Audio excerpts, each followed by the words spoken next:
presentation of Fox Sports. We are Blackmore. We are St. Louis.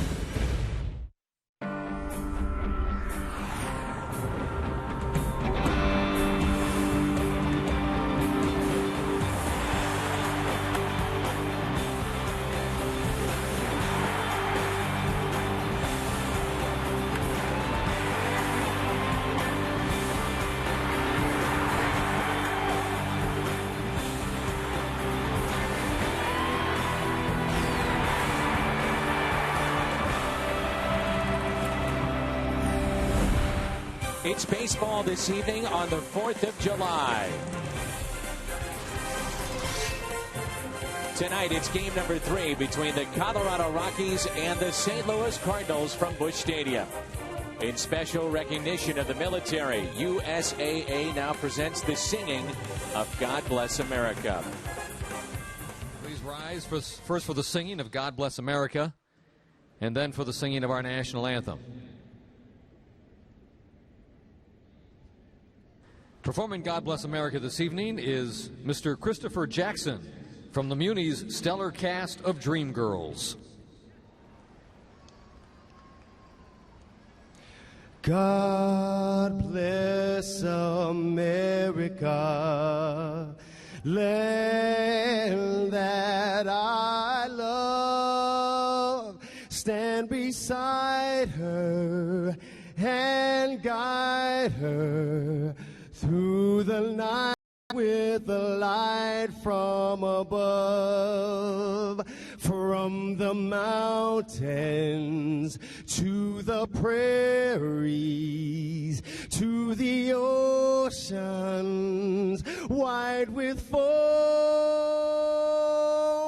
God bless America, my home sweet home.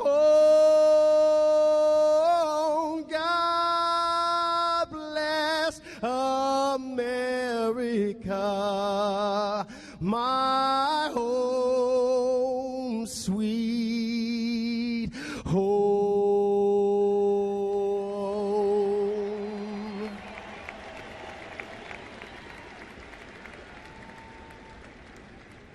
Please remain standing and remove your caps for the singing of our national anthem. It's performed this evening by Four Digit Chord. They are a group of military and civilians employed at Scott Air Force Base.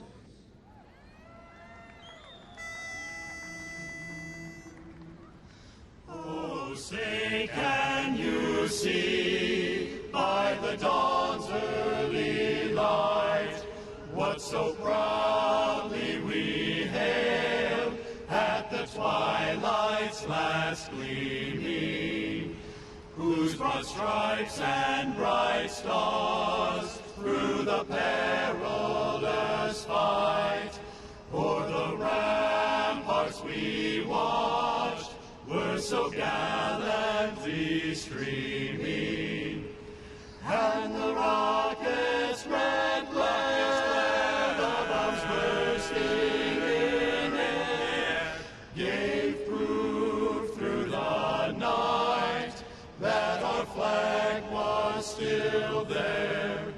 Oh, say, does that star-spangled banner yet wave o'er the land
40,000. Our first pitch just moments away. The Rockies and the Cardinals on your home of the Birds, Fox Sports Midwest.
At Fair St. Louis across the street. Many fans making a night of it in downtown St. Louis and getting set for baseball inside the ballpark.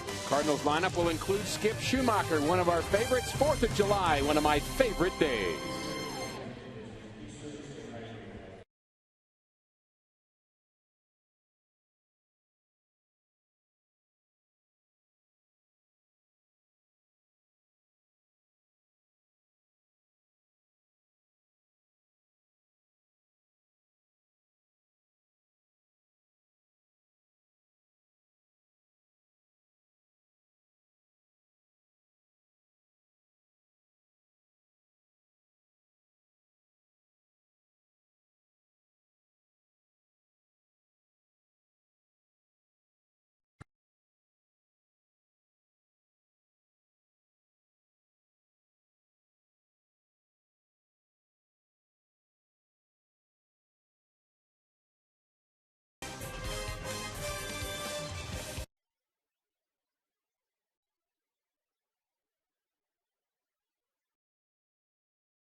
Continued throughout the country. It's 102 right now in St. Louis, but that won't stop Americans from saluting the flag today. Cardinal fans will celebrate the holiday by rooting for Holiday. Matt and the Cardinals take on the Rockies. It's next on Fox Sports Midwest.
Midwest is brought to you by Budweiser. Great times are waiting. Designated driver.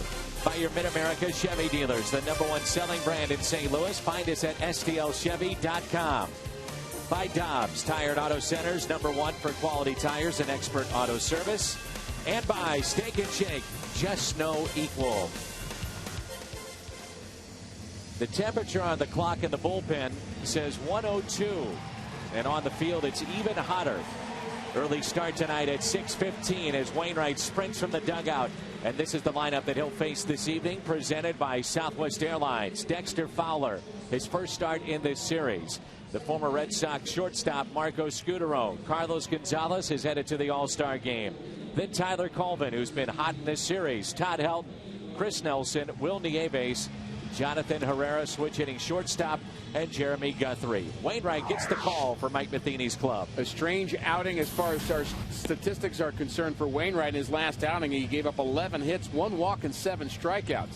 So he's kind of in and out. He lost against the Pirates, but he's been more good than bad, of course. And the key to him is command of the fastball. We know how good the curveball is, but command of the fastball is what matters most. Disappointing game last night for the Cardinals in game number 2.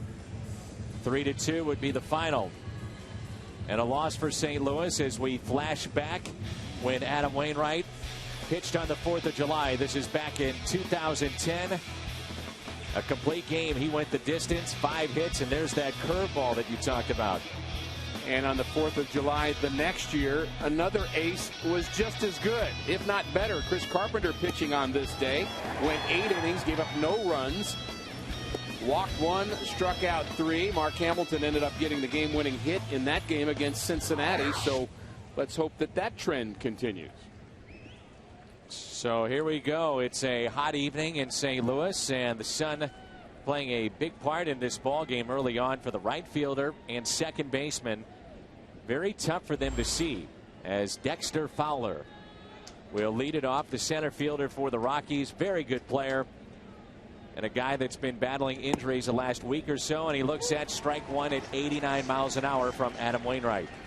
Fowler's shown good power out of that leadoff spot with 10 home runs. Actually, he's had rib issues of late and did not play. Could have played yesterday, but he's been a big part of their offense, and the Rockies' offense has been good, much like the Cardinals. Here's the 0-2 pitch, the breaking ball in the dirt.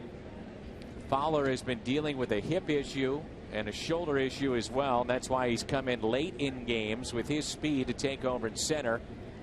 He's the ideal guy that they would like to see run with that position. Center field, the spacious center field of Coors in Denver. Swing and a miss, and that's how we start the game. A strikeout for Adam Wainwright. The fastballs set up this pitch. The Adam Wainwright curveball, backdoor, 12-6 action, meaning going straight down and no chance for Fowler. This is the highest temperature for a home game since 1988. And back in '88, they were playing on the turf. So you're talking about temperatures that were 140 to 150 back in the old turf of Busch Stadium, something that you dealt with as Scudero pops one foul. Mike Aldretti was talking about that yesterday coming in as a visitor. He remembers that you could actually feel the heat coming up through your metal spikes into your shoe, and in both dugouts you would have buckets of water where you would actually put your shoes in just to kind of cool off a bit. It seems odd to do that, but you had to. I've had players tell me that they would have the plastic spikes that would melt, and so they had to use the metal spikes that would not melt on the turf. But the pitcher sometimes, along with the catcher, as crazy as it sounds, they were the coolest of the bunch because they were on dirt instead of turf. Fly ball into center field as John Jay puts it away. Good start for Adam Wainwright, 2 down. Let's meet the defense of the St. Louis Cardinals. Holiday, Jay, and Beltran in the outfield. Left side of the infield, freezing for COL. Schumacher and Craig on the right side, and the Gold Glover, Yadier Molina's behind the plate. Around the Horn is presented by Dobbs.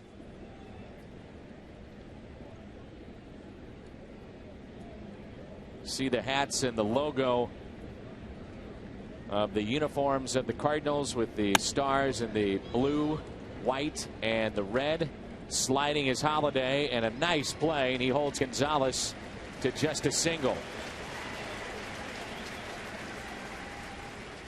You can join Major League Baseball in helping those veterans who have done so much to help us, and you can get those caps right now that are being worn. Log on to MLBcommunity.org or welcomebackveterans.org for more information on how you can make a difference. All the proceeds go to that wonderful organization. Cardinals need to find a way how to get Colvin out. 3-run homer yesterday, and that was the difference in the game. Cardinals would lose it 3-2. He also homered in game 1. First pitch is a strike at the knees. Hitting streak for Gonzalez, who's the runner at first base, is now at 12 games. We've seen Colvin bat in the 5th spot, the leadoff spot, now the cleanup spot for Jim Tracy.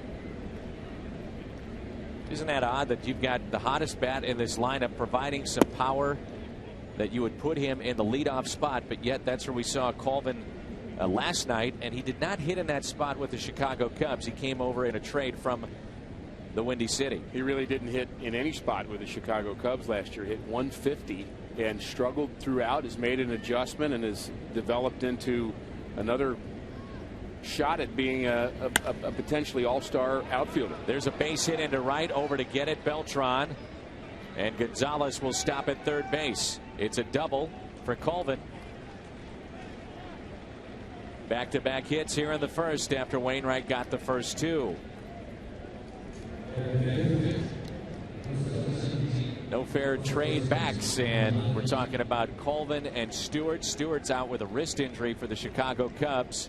And how about Jeremy Guthrie, who gets the start tonight for the Rockies? He's 3-7, and they gave up Jason Hamill as well as Lidstrom, who's a hard-throwing right-hander, to get Guthrie, and Guthrie very well could be on the way out. The trade deadline less than a month away. Hamill's having a very good year with Baltimore, and you know, from a player's point of view, there are times where you cringe, where you pick up the paper and you realize that the guy you were traded for had another good outing, because that just puts more pressure on you.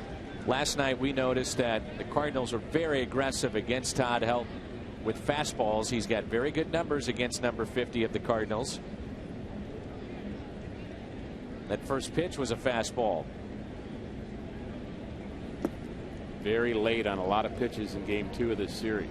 In his defense, he's dealing with a sore wrist shoulder, and he also has a hip issue. And basically, for about the last 5 seasons, he's had a sore back anytime he puts on a uniform. Back issues throughout his career, but they've really been an issue the last 5 years. Another fastball, and it's 1-2. It's the reality of anybody that reaches that age. We all know that you end up having 2 or 3 things wrong pretty much all the time, and to be able to compete at this level, it just makes it a lot tougher. And that's why you get to the age, Todd Helton, you get 35 and older in this game, and it's tough to keep up. 39, Todd Helton. Here comes a 1-2 pitch. Got him. Strikeout for Wainwright. Helton strands too as he throws the bat. The high heat of Adam Wainwright. 2 Ks here in the first inning.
All-Star will lead it off, then John Jay and Matt Holliday, who has just been red hot. Beltran, Craig, and Molina, Freese, Schumacher, and Wainwright. Cardinals face the righty Guthrie for Colorado. They were not sure he was going to go back into the rotation, but they made the move of sending Outman back out again, so he's now part of the 4-man rotation. He does not have a pitch limit tonight. They've been going on 75 pitches, and we've been told that that is a soft 75, not a hard number. But Guthrie is going to go as long as he can here this afternoon and into the evening. Generations of Cardinal fans coming through the turnstiles and enjoying Cardinal baseball. You think about that more often, I think, on days like today, the holiday, than you might on just a normal Wednesday night. Here's Rafael for COL, and he looks at a strike. Big Cardinal fans, Luke, Avery, Barrett, Olivia, watching the ball game tonight. Want to make sure and say hi. One of their favorite players is at the plate, Rafael for COL.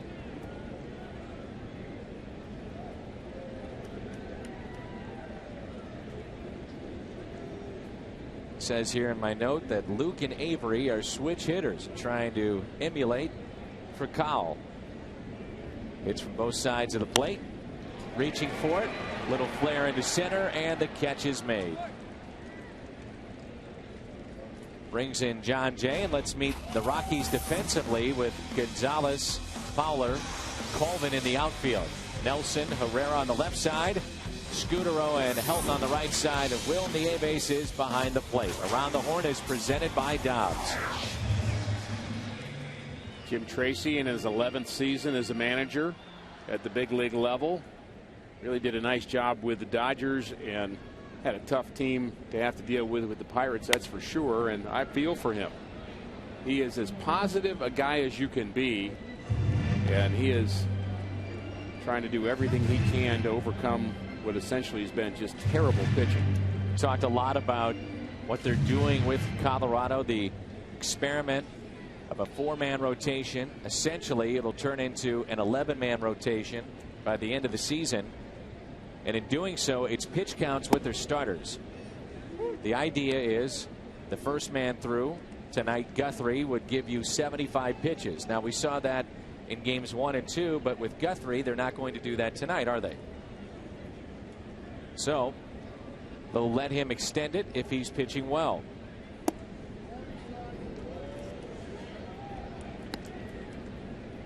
Comes from the American League East. Last couple of seasons, he was with the Baltimore Orioles. One year he had 19 losses to lead the American League in that department. That's one you don't want to have your name attached to. And he gives up a lot of home runs. Certainly does. It's 17 losses one year. And he surrendered 36 home runs the last 3 seasons.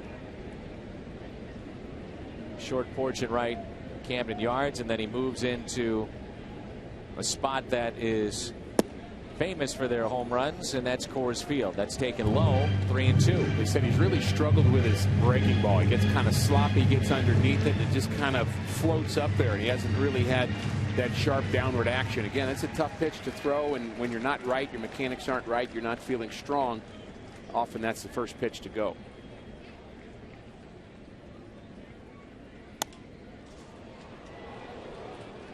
Just foul.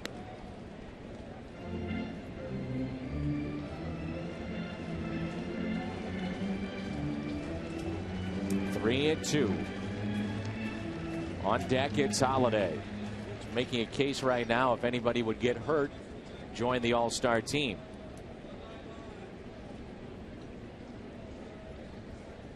Three-two pitch.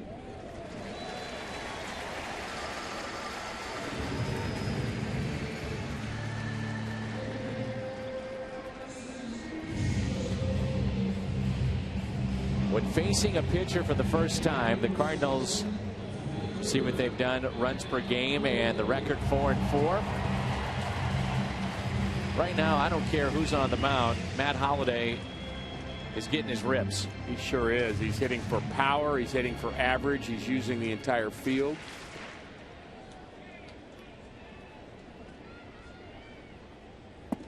Holliday with 2 home runs already in this series. If you go back to June 16th, a span of over 60 at bats, he's hitting above 500. And as these numbers get better and better approaching the All-Star game, it's going to be very difficult to look back and say, now, why wasn't he on the All-Star team again? No question about it. I mean, you mentioned it, but the numbers just keep getting better and better. And you look at all the other selections and even the group of 5 that we're choosing from, which is now 4, their numbers aren't as good as Matt Holliday's. You may know the answer to this, or somebody will let you know, as David Freese still has a chance, and that's fair. Inside the third base line, off the sidewall. Jay digging for third. They'll wave him in. Here comes a throw. 1-0 St. Louis.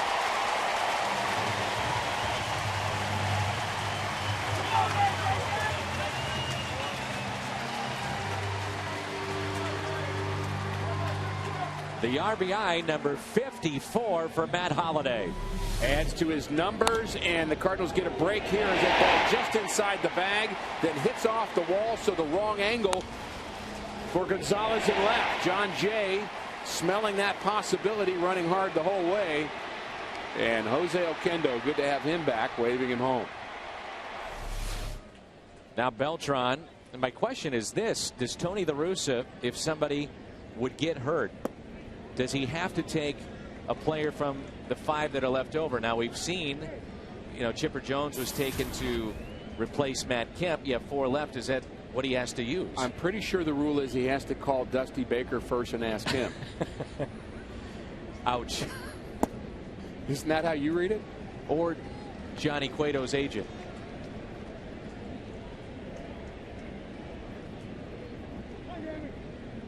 Abundance of third baseman, the possibility for the National League. The trainers, Greg Hawk and Chris Conroy, wearing the patriotic theme, the American flag. And David Freese, you can vote until tomorrow. Cardinals.com. Get him in. 3-0. You know he's got the green light. What a year Beltran has had so far. Swinging away. High drive. Deep right center field. It's at the track and caught by Fowler. Holiday tagging up from second. Standing up at third. Beltran gave it a ride. Boy, he just missed it. Count in your favor. Looking for a ball that you can handle, and he found one to his liking, just got under it a bit. You know, the Cardinals, with all their all-star selections, really an indication of kind of the irony of this team, that the Cardinals are just 3 games over 500. But all of the players that are going to this all-star game, when you look at their numbers, they deserve to be there, and as does Matt Holliday. So the point is, you've got all of this star power, but yet you're only 3 games over 500, so that gives you some pause, doesn't it? It does, and it makes you think, okay, what's gone wrong? How would you then evaluate it? Well, the bullpen's gone wrong, and I think there's some signs that it's going in the right direction. We saw some good outings yesterday, and maybe they fixed the issues from the left side, and really like what we saw out of Fernando Salas here yesterday. Guthrie now working from the windup with a runner at third and 2 outs. 1 ball, 1 strike on Allen Craig. As crazy as it sounds, you can make a case for Allen Craig, too. I was just thinking that, but I wasn't going to say it. Glad you did. Probably not enough games. No. But the numbers have been incredible. This guy has produced at arguably the best clip of any of the Cardinals in the lineup. There'll be a number of all-stars that don't have as many RBIs as him, even with the injuries. Just saw what he's done the last 10 games. At a 2-homer night. Game 1 of this series. And he hits it in the air to center. Matt Holliday with RBI number 54. 1-run lead after 1.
Cheer and Dance Clinic, and you have a chance right now to pick up your tickets. And the clinic includes lunch, 2 tickets to that night's game. That's against Washington. And a performance in front of Cardinal fans that night. Cardinals.com/cheer dance clinic for those discounted seats. Strike 1 underway here in the top of the second. Nelson, Nieves, and Herrera.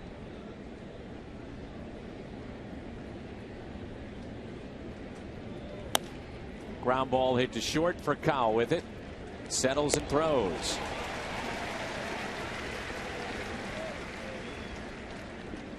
Another example of the fastball setting up the off-speed pitch for Wainwright. First pitch strike on a fastball, still the best pitch in the game. How concerned do you think Derek Lilliquist is right now with the innings of two of his starters? One is on the mound tonight in Adam Wainwright, the other being Lance Lynn, who'll start tomorrow. Lynn has never pitched this deep into a season because of minor league baseball, and as far as watching his innings, and then last year in a relief role, is that slicing down the right field line and a fair ball. This will be extra bases for Will Nieves and a stand-up double. That's something that comes to mind with Lance Lynn, and with Wainwright, it's coming off of surgery. Well, I think coming off surgery, I'd be a little bit more concerned and watchful, I guess is maybe a better word. We look at that location, a little bit too much middle, actually middle inside out swing. And I'd be a little more concerned about the injury issue than Lance Lynn. Frankly, I think the injury issue and the concern about innings for starting pitchers should be less than it is, and I think you should worry about it more for relievers than we do starters. I think being a reliever is harder on your arm than being a starter because you are throwing every day, much more often, and you're getting hot every day. A starter really gets hot once a week. Throws a bullpen, half speed. It's not as taxing, in my mind, on your arm as being a reliever is. Davey Johnson has come out and said that they will skip Steven Strasburg a start before the All-Star break, trying to curtail his innings, and they came out and said for his long-term health, and they have such a healthy investment in him, the idea is 150 innings. The problem is their team's winning, and a big reason why is because of him. You go into postseason play, you certainly want Steven Strasburg healthy and starting. Or you're 3 games up or 3 games out in August. What do you do? Yeah. Don't forget about Toyota Cardinals Live, and it's the Wayback Machine. Wayback Week continues tomorrow at 6:30, and it's a look at the 2004 championship team of the National League. Cards and Rockies at 7. Pregame show at 6:30. Those have been a lot of fun. Brad Straubinger, our producer for the pregame show, has gone back in the vault. Found a number of interviews and some of the names and faces you may have forgotten about along the way. Where is that vault anyway? It's about, I'd say, 50 yards below Fox Sports Midwest. And it's... Do you have the key? No, they don't trust me with anything. No, but Brad does. Brad's got it. Be in there all night looking at video after video of some of the great players. And we're lucky that all the games are on television now, but even back then there were some games that were not televised. Absolutely. So it is fun to see some of the old video. That 2004 team, not many nights they lost. I believe, in looking at the teams that Tony did not win with in the early 2000s and the 04 team, much better than the 06 team. No question. And last year, everything went right in 2011. But some of those other teams, it's hard to believe they did not win. That's a broken bat.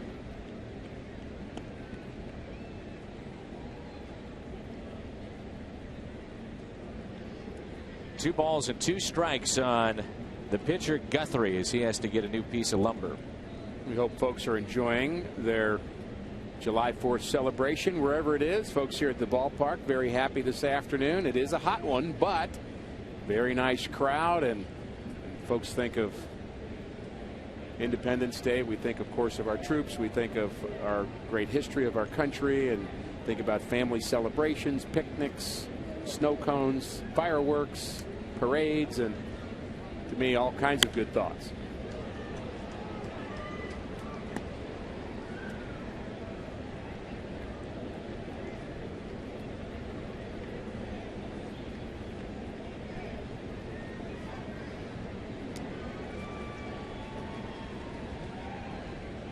Two and 2 the count. Wainwright looking for strikeout number 4. Just got a piece.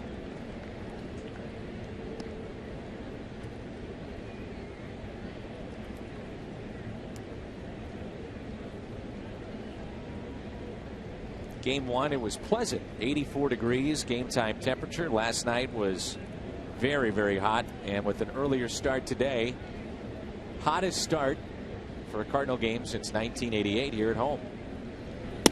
Got him. Strikeout. Number 4 is back-to-back for Wainwright to end the top of the second.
Game. Jeremy Guthrie, the starting pitcher for the Rockies, has had a rough go of it as a starter.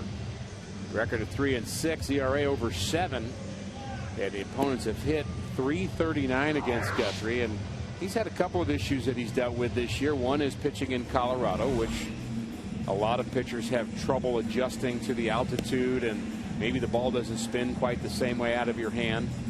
But the other thing with Guthrie is he had an injury early in the season, which led to some of his problems physically as well. Well, we are so thankful for our military and what they do for us day in and day out. We want to make sure and hear from our military this evening. Hello, my name is Chief Master Sergeant Cottrell from Louisiana, Missouri. I just want to take this opportunity to wish my friends and family happy 4th of July from Bagram, Afghanistan. Go Cardinals. Thank you, Sergeant. And we had our This One's For You telecast earlier in the season, something we look forward to. You bet we do. Very nice. Here's Yadier Molina. It's Molina, Freeze, and Schumacher. Yadi with a base hit out to left.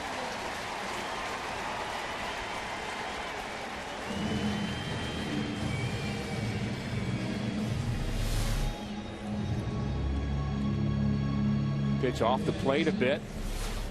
Molina just dropped the head.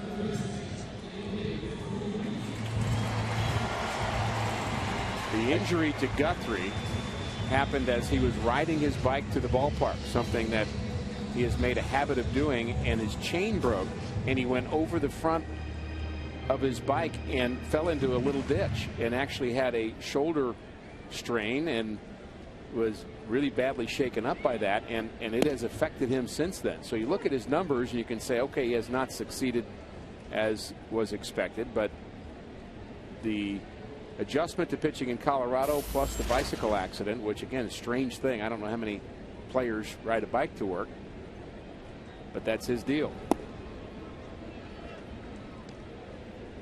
30-48 the last 3 seasons pitching in the American League East, and many baseball people feel that he was miscast as the #1 with Baltimore, and that's what they called him, their #1 pitcher. But yet he gets out of that tough division of Boston and New York and Tampa. And a lot of scouts are here at the ballpark tonight taking a very hard look at Guthrie. And I would assume that's one of the reasons why they're going to let him pitch deeper in the ballgame tonight, too. Makes sense to me. Yeah, absolutely. It's taken a little bit low. by David Freese. Again, you can vote for David at Cardinals.com. Less than 24 hours away, we'll know if David is headed to the All-Star game.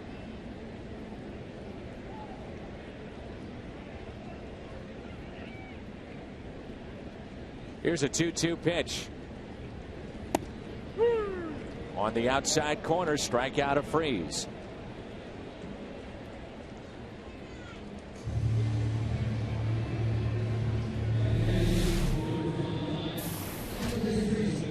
Location away. Hits the mitt perfectly.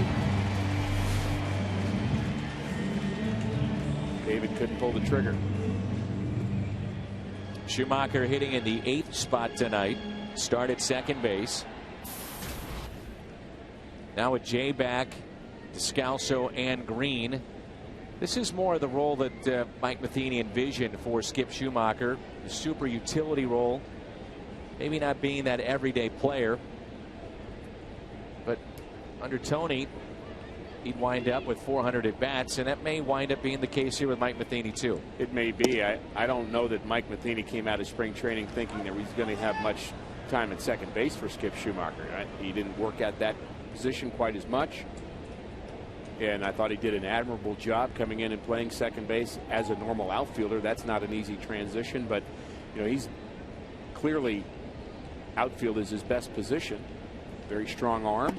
And with Tyler Green and Daniel Descalso battling for second, you thought, well, there's no room for Skip.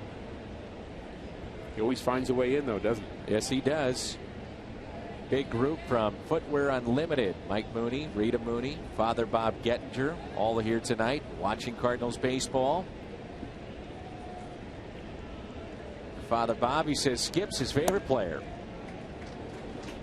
And we also have some great fans who live at the Villa at Riverwoods who faithfully watch every one of our telecasts. And I know they're big Cardinal fans at the Villa at Riverwoods. We're glad that you're tuned in, as you always are, and a happy 4th to you. 3-0 pitch.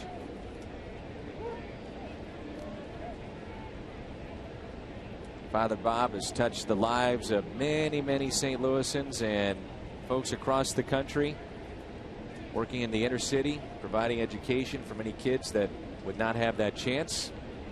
Let's hope he sits back and enjoys it tonight. 3-1 pitch. And that's a base hit into right. Molina thought about going to second base. He stopped, hesitated just a bit. If he kept going, he would have had a steal. He did that last night and walked to second. And it would have been a career high of steals for Yadier Molina. And there he goes. That's what he normally does. And he just stopped for some reason. And the ball goes right in front of him. Base hit to right field. And I still am just confused as to why there's not somebody yelling to step off. And at that point, it was a little too late for the pitcher. And I think Yadi probably felt like the jump wasn't maybe early enough for him to be safe. And that's the amazing thing about when he does that. He's successful.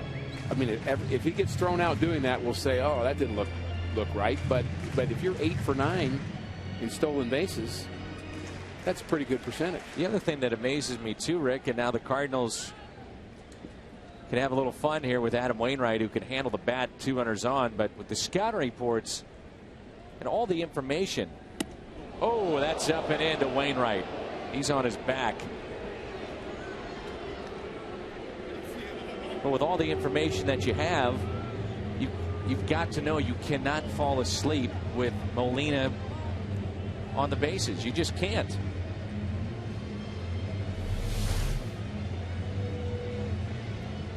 Pitch up and in on Wainwright.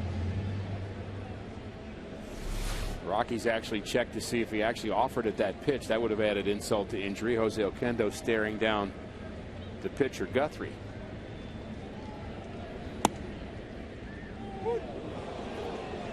One ball, one strike.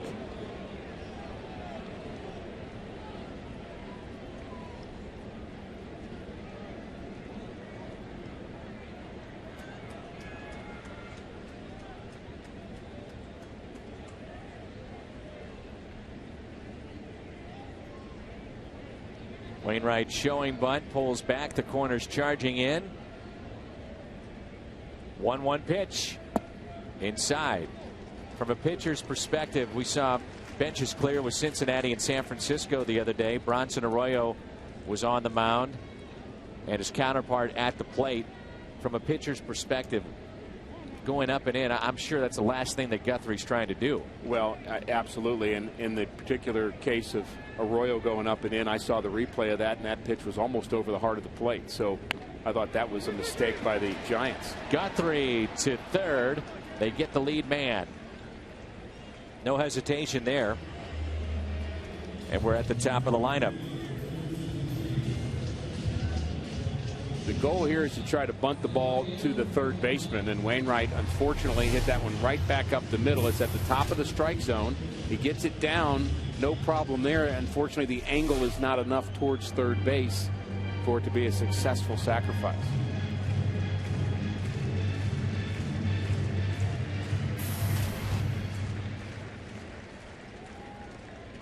Furcal lined out to center field, first time up. Cardinals have a lead of 1-0.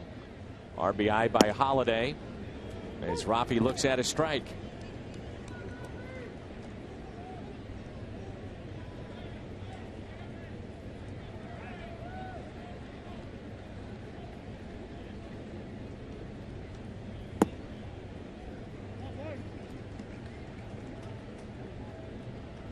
Dan O'Dowd, the GM of the Rockies, and a guy that you know quite well. I do. Used to work for Dan, and no nonsense guy, and he's trying something with the pitching staff here, and I understand that he's been given a big vote of confidence by his owner, as he certainly has deserved. Tough play here, and everybody's safe. No chance for the Gold Glover Todd Help. Base hit for Furcal, his second infield hit in as many nights, and the bases are loaded for John Jay. Inning started with a base hit by Molina. He was erased on the play at third, so you have Schumacher, Wainwright, and Furcal all aboard. That's that area just to the left of the pitcher that is just the hardest play. The first baseman has to wait to see if the pitcher can get it, number one, and if he can't, then he goes to the bag. And even if Helton was able to barehand that ball, how's he going to flip that ball to the pitcher going in a different direction? It's not going to work anyway. So that area very, very difficult to defend. Interesting how they're playing this defensively with 2 outs. They've got the third baseman even and in, and the scouting report will tell you that John Jay is very good at laying down a bunt, but also very good at hitting it to left field. That's a big hitting lane there. No doubt.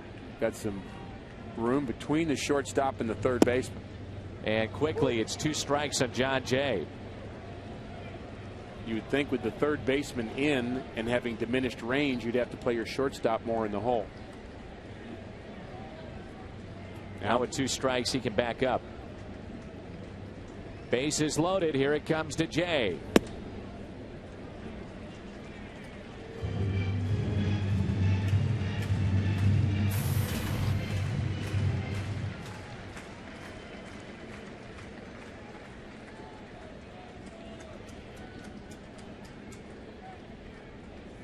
And he hits him. It's an RBI for John Jay.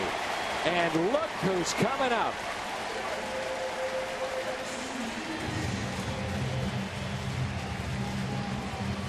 That pitch may prove to be the undoing of Jeremy Guthrie. He is ahead of John Jay, and then he hits him in the hip. And now he has to face this guy.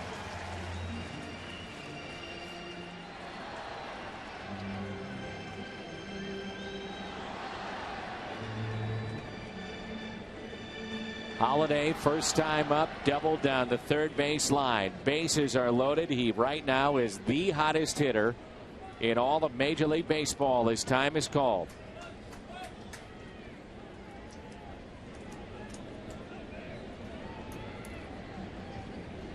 Two nothing lead here in the home half of the second.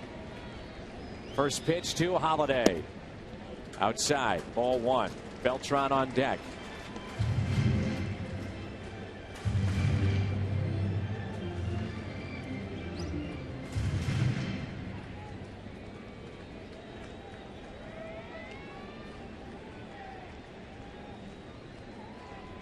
On its way. 1 ball, 1 strike. No problems with velocity for Guthrie, that's for sure. 93, 94. appears to have some life and movement on his fastball, too, so a little hard to understand why his numbers are so poor. Again, you point to the breaking ball being a little sloppy this year. Big gap in left center for Holiday. He wouldn't hang one to him, would he? With the fastball again. Colorado Rockies 108 as far as home runs allowed, most in the big leagues, and Guthrie, he's given up his fair share. 17 on the season. 2.1 per 9 innings. That's a ton.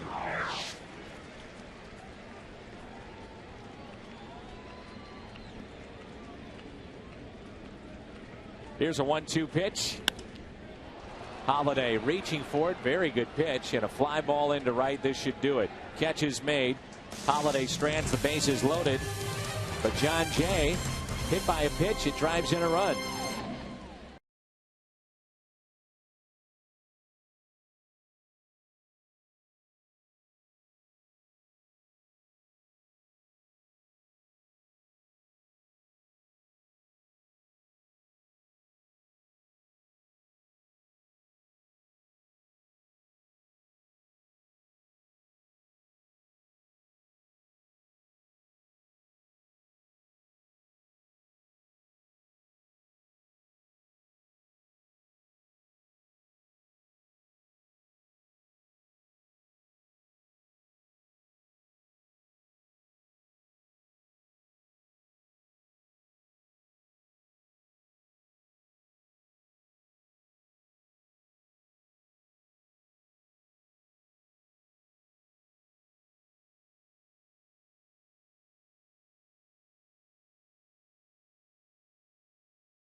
For the third, temperatures in triple digits. Jim Hayes, how you holding up? I'm holding up, and Mike Matheny says he's holding up pretty well. He was talking before the game. It's the midway point, and he was asked how he's holding up in his first year being manager of the Cardinals, and he said there are times he feels mentally drained. He says the mental wear and tear for him is much more intense as a manager than it was for him as a player. He says he loves the challenge of trying to stay on top of things in a game situation, but he admits he still has a tough time letting go of losses. And guys, he's open to suggestions on how to do that. Yeah, remember, Rick, that he said before the season that, oh, I won't have that problem. I was able to do it as a player. And then the other day he said, I can't let these things go as the manager. Yeah, but again, I would say I know he couldn't do that as a player. He was as worried as a player and as intense as anybody had ever been around. And I don't say that as an insult, but he wore it on his sleeve, and every mistake that the pitcher made, he felt responsible for. I mean, you could just tattoo responsibility right on his forehead, because that's how he is as a father, as a leader, as a manager, and he just can't let things go. And there were times where people would talk to him often as a player and say, you need to relax. And he said, I can't. I'll never be able to relax till I'm done playing. I remember doing a feature on Buzz Bissinger and Tony La Russa, and I asked Tony about his book, 3 Nights in August, and I said, what's the one aspect of that book that really stands out for you? And he said, and it's written in the book, but he said the part of which he talked about seeing Mike Matheny walk away with his wife hand in hand following a game, and he said seeing that made me, Tony saying this, made me realize that maybe I've missed out on my family too. And some of the things that I've done along the way in my playing career, coaching, managing. You know, and Tony, it was basically 12 months out of the year talking baseball somewhere, and a lot of times not at home. And let's give him a bit of a break here. Anytime you're in any job, you have to go through one cycle of whatever that job is before you get comfortable. Good cutter from Wainwright. And Tony La Russa had done it for years and years and years. I think Mike Matheny will learn some things from this year that he won't repeat in years 2, 3, and following. Brings in Scudero, strikeout number 5 for Adam Wainwright. Well, this season on Fox Sports, we're proud to support Boys and Girls Club of America. And you can learn more. Visit their website, greatfutures.org/Fox Sports. Showing bunt, looking at a ball, is Marco Scudero. Mets, A's, Blue Jays, Red Sox, 10 Major League seasons. Brought in as a backup to Troy Tulowitzki and also as an everyday second baseman, and forced into that shortstop position because of the injury to Tulowitzki. 9 games below 500 with him not in the lineup. The 1-1 pitch paints the corner, 1-2. How about that fastball? That had some life to it, location, velocity, pretty much everything, and that sets up Wainwright to be able to finish him off with the breaking ball. Maybe he'll go back inside, and the breaking ball's coming. Watch out. Fish weren't biting.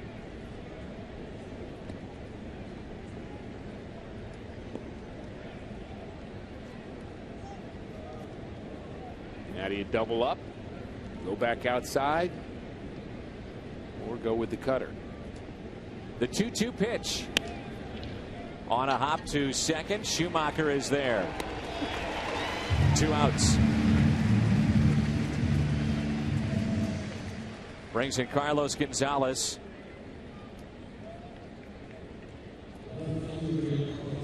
You know, you and I have been talking about the All-Star game, and at times we've been confused about selections and how it all works. It cost Carlos Gonzalez. This will be his first All-Star team, which may surprise some folks because 2 years ago he had just a remarkable season. Should have gone in 2010, but Charlie Manuel, who was the manager, thought he had to take a utility man, so he took Omar Infante over Carlos Gonzalez. And Gonzalez had Triple Crown numbers that season and doesn't make it.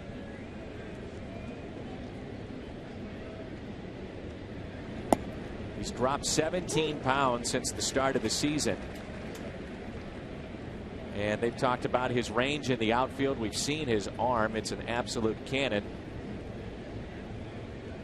Dropping that weight has helped him get around the outfield a little better, and also running the bases. The 1-1 pitch got him to reach. 1-2. I think the last few years the fan voting has been for the most part good. I think there's some issues this year with some of the players, especially some of the players in San Francisco that got voted in, that, you know, I think baseball is going to have to take a look at that again and see if they can't put some controls on it to make sure the right people go. Here's a 1-2 pitch. All right, Ricky, right there. That backs him off the plate. Little cutter inside, 2-2. Now what do you come back with? I would throw him curveball if I had Adam Wainwright's curveball. I'd be tempted to throw that every pitch, frankly. But he's going to go with the fastball in, shook it off, slider, cutter, down and in, repeat. The game within the game, especially with a guy like Wainwright, who's now mixing in that changeup a little bit more. He's got the cutter and a very good breaking ball, and the fastball's getting better. And at this point, when he gets on the mound, he should know what he wants to throw. And Yadi's going to put down a suggestion. And if he doesn't like that suggestion, shake it off. Cutter backdoor.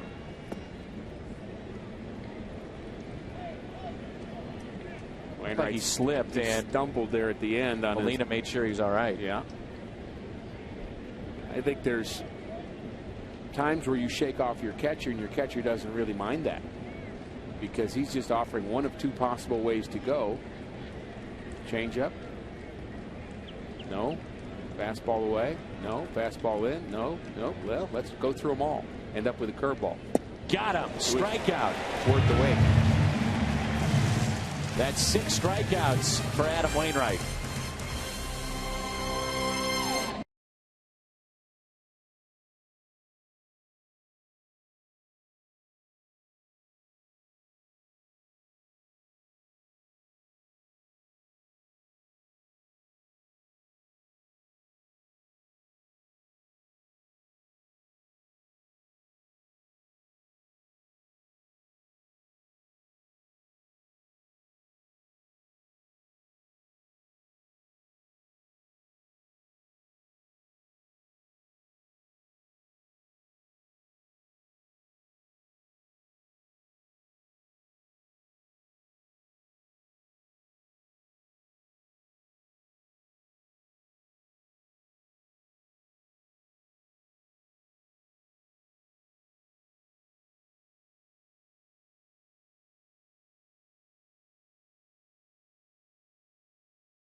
From downtown St. Louis is brought to you by the new wireless receiver from AT&T Uverse. Visit att.com/freeyourtv. Rethink possible. By KiaSt.Louis.com. And right now at Jack in the Box, you can try the new Chipotle Chicken Club combo for just $4.99 plus tax. Air show in the arch grounds of downtown St. Louis. Fireworks later tonight. And the Cardinals have a 2-run lead as we move to the home half of the third. There's a rope but foul off the bat of Beltran. Checking his bat to make sure it's not chipped, broken. Carlos fly to deep right center, first time up.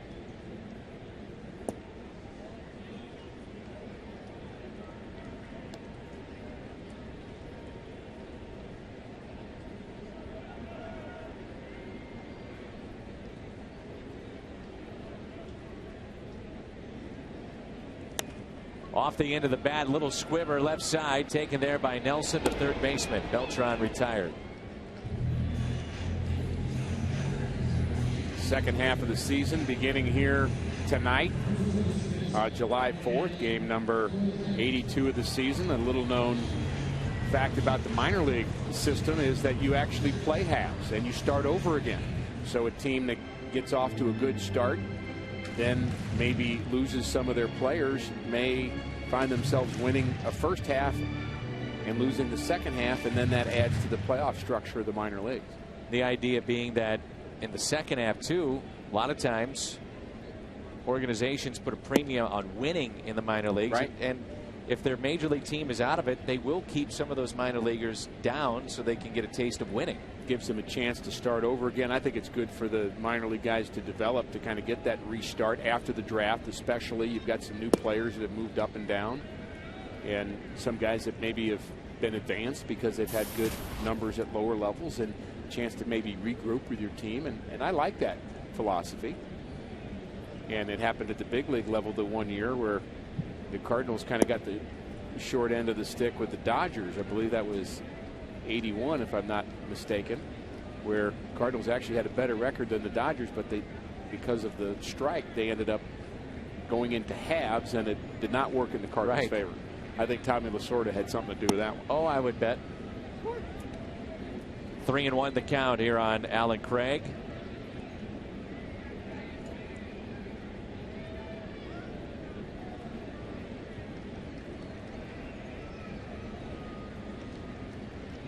Here's a 3-1 pitch.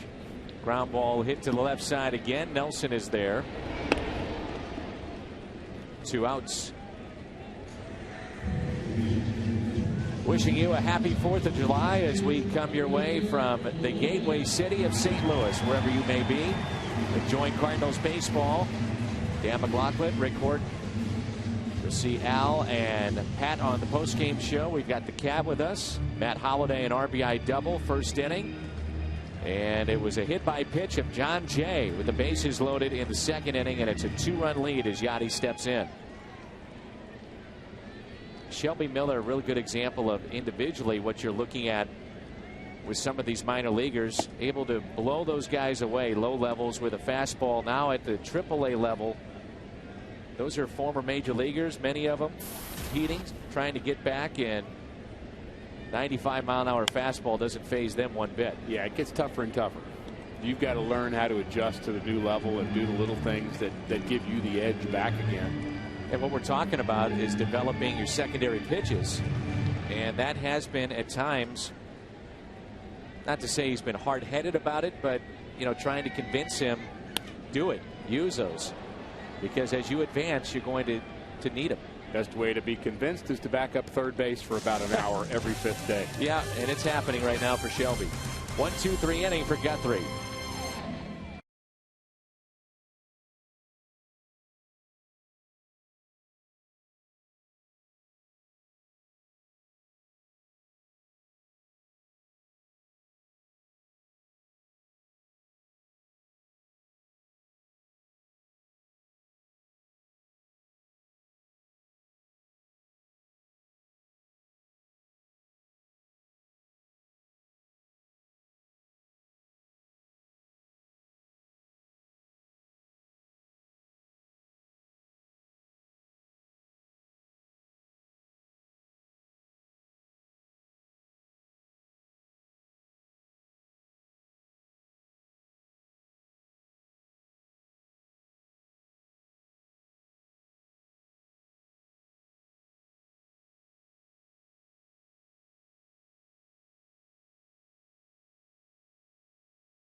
Missouri Division of Tourism. Go to visitmo.com to start planning your next Missouri getaway. And this is the Truman Library and Museum in Independence, Missouri. Harry S. Truman Library and Museum was hailed by the Dallas Morning News as America's best presidential museum. Truman's grave is also on the site. If you'd like to find out more, look at some of those photos, visitmo.com. I want to thank the folks at Missouri Tourism for their continued support of Cardinals baseball.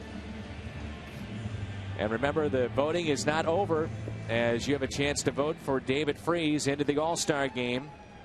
All-Star game in Kansas City. Voting will end tomorrow at 3. Cardinals.com. Season numbers for David Freese. And if you go back to last year and looking at the midway point of what he's been able to do, his numbers are astonishing. 106 RBIs, NLCS World Series MVP, all the postseason marks that he was able to attach his name to, all the positive marks. But since that time, All-Star game of last year to now, 106 RBIs, and that's fewer than a full season. He's at game number 152 if you go back to last All-Star break to now. One of the things you like about this year, if you just look at that by itself, is the fact that he's actually been in 75 games. He's been healthy enough. He stayed in there. That's been an issue for him in the past. But not only playing 75 games, but a lot of innings, too. He's not leaving in the 5th. He's not leaving in the 6th. And, you know, his defense has really improved. Not that it was below par, but I think he's become a very, very good third baseman. Only 4 errors in the first half. And 7 strikeouts for Adam Wainwright through 3 1/3. Brings in Todd Helton. Helton had runners at 2nd and 3rd and struck out on a fastball back in the 1st. We've talked about it. He's had issues catching up with that, dealing with a number of ailments, and maybe age catching up with him. That just seems very slow, and there's another indication of it on that pitch. That pitch is just by him. How tough do you think it's been and will be for Jim Tracy this year and next year? He is signed through next season to find the playing time for an aging veteran and not just, you know, a guy that is getting older and, you know, you're trying to figure out a few at bats here and there. This is arguably the greatest player that has ever worn that uniform. Right. So you're trying to, you know, make sure if he's going out, you're doing it gracefully and finding the right spots to have him have success. Does he want to be an everyday player? Yeah. All those things. Communication becomes a key right there. You have to be honest. You have to have some heart-to-hearts. You have to be kind of aware every time you have that conversation about the history that he has had and what he means not only to his teammates but also to the fans of Colorado, because they're going to go through the angst of his eventual retirement as well. That's it out of play. 0-2. Talked about it last night. The Todd Helton misconception is that he was the backup to Peyton Manning. Those two were together, and actually Helton, who was a year or two ahead of Manning, was ahead of him on the depth chart. Then he got hurt, and the rest is history. Old Peyton was pretty good. Decent. Not bad. And now both are reunited in the city of Denver. Didn't think I'd say that either.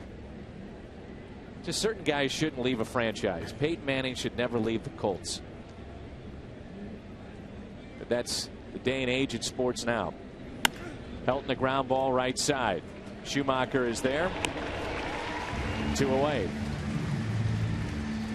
But you have to be wanted. You have to be. And it's got to fit. Peyton Manning was having a conversation with Todd Helton last year. The Colts were here in town, and he was hurt, but he was here on the trip, and he spent the day actually with the Rockies in their clubhouse talking with all the players. And is that right? They were thrilled to see him. Oh, yeah, and that was pretty meaningful. The players were all trying to get ready to play, but they all wanted to go back in the lunchroom and talk to and meet Peyton Manning. There's 2 outs and Nelson.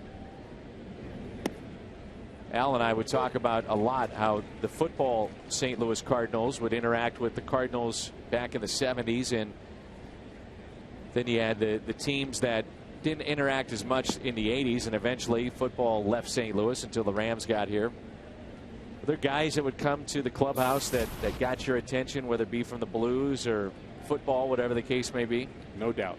No doubt. It was fun to have. I always liked it when Stan Musial came by, frankly. Same sport, but different level, let's say.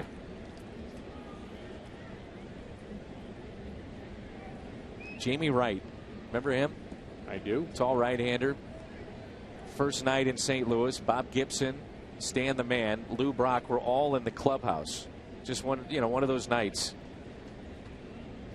And he asked us, is it always like this?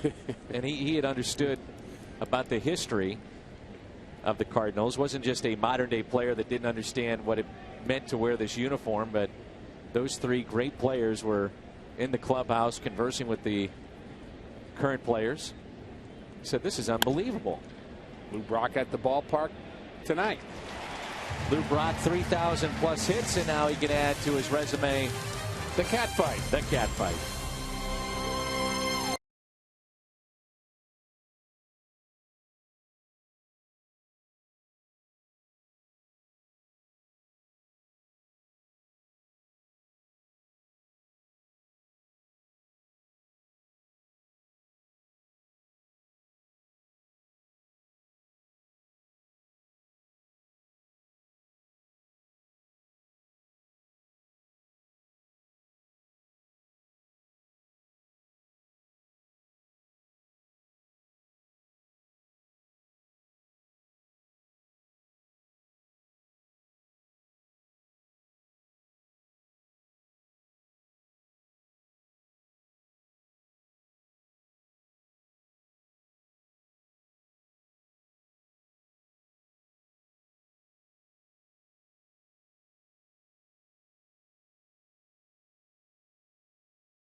is coming up when the Cubs are in town. Friday, July 20th will be the first game back at home after the All-Star break. So make sure you're a part of it. The Cubs and the Cardinals, and there's still tickets available for all 3 games of that weekend against Chicago. That may surprise some folks. Cubs and Cardinals, tickets still available. What? Well, that weekend beginning on Friday, July 20th, Friday, Saturday, Sunday, Cardinals.com for your seats. I think we have conditioned our fans over the years to say Cubs tickets are sold out day one. I can't even bother, no sense trying, but I think people will be surprised to learn how many good seats are available for the rest of those games with the Cubbies and the rest of the season, and love to see out here at the ballpark. A 2-run lead for the Cardinals, and here's David Freese. Fly ball into right, and there's one away. Freese is 0 for 2. It brings in Schumacher, who singled back in the 2nd inning, left stranded, and then we'll see Adam Wainwright. With all the fans that have come out, I think one of the really disappointing aspects of the team this year has been their play at home. Just 19 and 19. The players will tell you it's a rush to be here in town and see the 40,000 plus night after night. And usually players feed off of that, but for whatever reason the Cardinals have struggled at home. And too many good performances individually that just have not added up to enough Cardinal wins this year. I think that's really the story of the first half, is a team that hasn't won a lot of close games. I think the bullpen may be part of that. Of course, they're trying to work on fixing that and making it better, but starting pitching's been good. The offense has been more than good. Outfield is very shallow for Schumacher. Here comes a 1-1 pitch. Inside, backed him off the plate, 2-1. So many times that is a purpose pitch to go inside and keep that hitter honest. Now they go outside, you get him to reach, you get the ground ball, but that was too much of the plate. You're exactly right. He had set up to go away to Schumacher, but he didn't get it where he wanted to. And that fastball off the plate, perhaps it did have a purpose, but the purpose was not fulfilled. You look up, you see Adam Wainwright is hitting .061. That can't be right. Bit of a mystery, isn't it? Very good hitter. Very good athlete. I still wonder whether it has something to do with the limitations of him coming back from his injury and not really being able to air out his swing the same way. Power numbers down a bit, but he gets the bunt done very, very well. Sack 3-4 on the play, and it brings in for COL.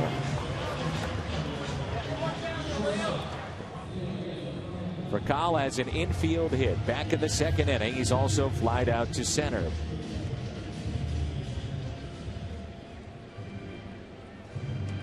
Lance Lynn will be part of the All-Star game, and he gets that start tomorrow night. 10-4, Lance Lynn. Who would have thought that before the season began? Lance was saying before the game he's got a number of his family and friends making that trek to Kansas City. Once in a lifetime experience, he was telling me, and he said, I'm looking forward to meeting some of the great players that I watched as a kid growing up, namely Derek Jeter, as for COL flies to center. Pretty cool stuff. Schumacher's left stranded. He's 2 for 2 on the night, and that sends us to the 5th. We'll have an update on Jaime Garcia with Jim Hayes when we come back.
Allen threw on the side, and progress is being made. Jim, what about Jaime Garcia?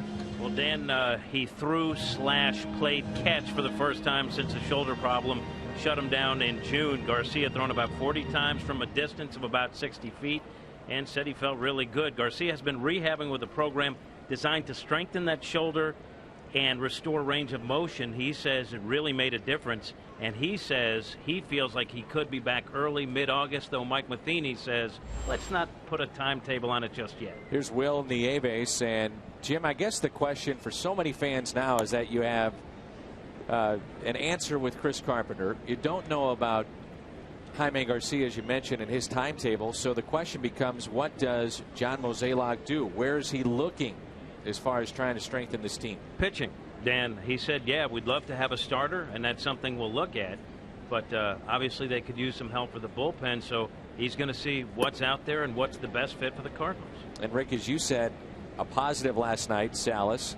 Browning has looked tremendous, 3 scoreless innings since making his major league debut, and maybe that settles things a little bit. Yeah, and if you talk about getting a starter, you really have 5 guys that, are doing okay. I mean, it really isn't a big problem in that rotation. Joe Kelly maybe offers a little flexibility down the road, both eventually being a guy that you could count on in the bullpen if you want to, although I like what he's done in the rotation myself.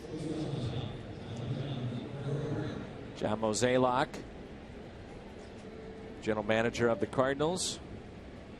John Vooch there in the red shirt. Enjoying text messages.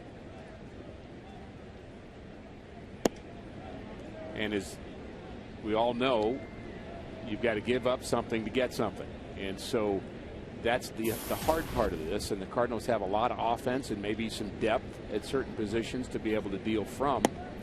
And that becomes maybe part of the solution. But you want to be sure that you're fixing the right need. And as we get further into the month of July, I think that'll get clearer and clearer. Jonathan Herrera, 1 ball, 1 strike. And in this size market, even though you are drawing an unbelievable amount of fans to the ballpark every night, and the revenue portion of that has been very good. Slap the other way. Holiday over to get it. That'll go into the corner. Herrera can run a bit. He's on his way to second. Will he stretch it to a triple? He'll try. Throw into third. Oh, they almost got him. Freese was trying to deke him. And a strong throw in from Holiday in the corner out and left. Much closer, I think, than many of us thought that would be. That was a strong throw. I'm not sure I've seen a throw as strong from Matt Holiday. And this was right on line. There's David Freese standing tall, and the close play, and Herrera just gets the hand in. Bang, bang. There's the hand. There's the tag. I don't know. He's out. And that replay looked out to me as well. Nice play by David Freese. Coach is telling him to get down. David Freese and say, nope, no ball coming here. No, I don't know. Infield is drawn in with a 2-run lead. But my point being, if you make a deal so many times under Walt, and now with Mo, it's a deal for now, but also for the future. And you've got to take in payroll constraints at times with certain contracts. If you absorb those, do they fit into the future plans? Jake Westbrook would be a good example of that, how it all worked out with him. Broken bat and a base hit for the pitcher, Guthrie, and the lead is cut now to 2-1.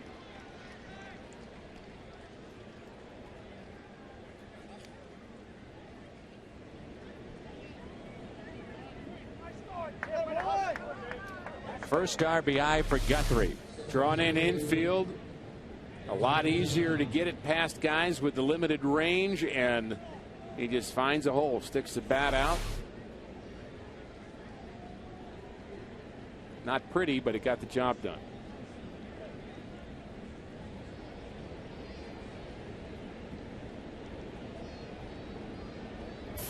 Top of the lineup, Dexter Fowler. He's 0 for 2.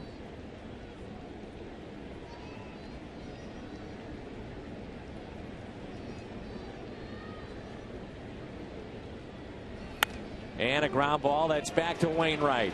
Out there and no chance to get the speedy Fowler. Probably not the lead that Wainwright would like to leave his shortstop either. Now the throw is a little low and behind for COL. That would have had been bang bang anyway, I think, to make that double play work. Fowler is jammed, so he doesn't get a good jump out of the box. There's the throw behind for COL and low.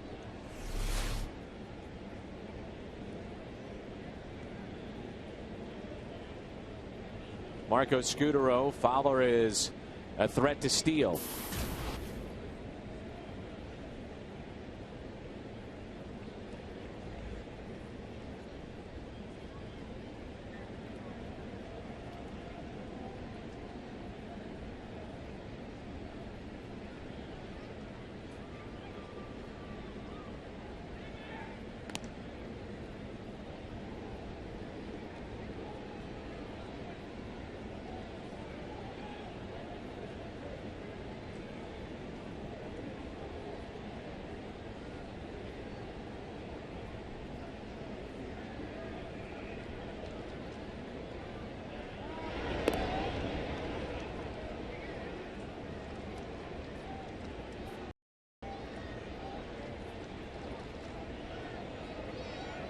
Five hits aside and a 2-1 lead for St. Louis here in the top of the fifth.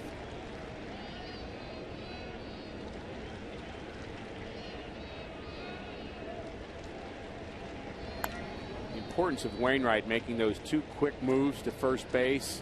You can make it quick enough to where you're getting the guy to dive back into the bag.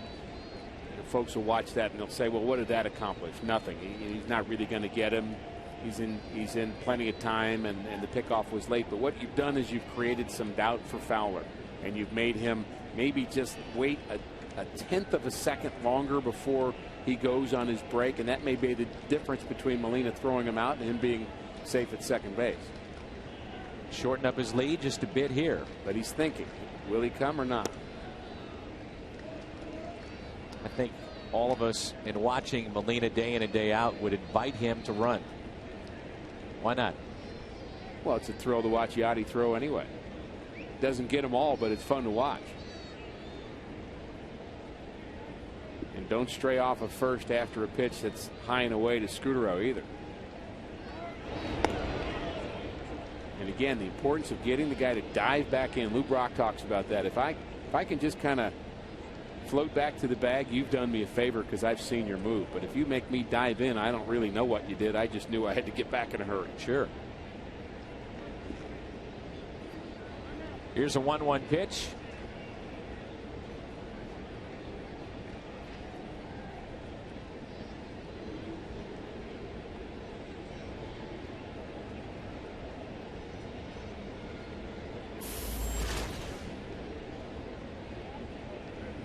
Breaking ball. He hung it that time and a base hit out to left. 3 hits in the inning. With 2 outs, it brings in Gonzalez and a chance to do some damage here. His curveball rolled a little bit on the inner half. Did not have the sharp downward break. Scutaro had his hands back, was able to drive it. Cardinals had a miss last night on a bunt attempt where Yadier Molina was trying to throw the ball down to second base. That led to a problem inning. And the Cardinals had a miss in this inning with Wainwright not being able to turn double play. You just hope that that doesn't come back and bite you.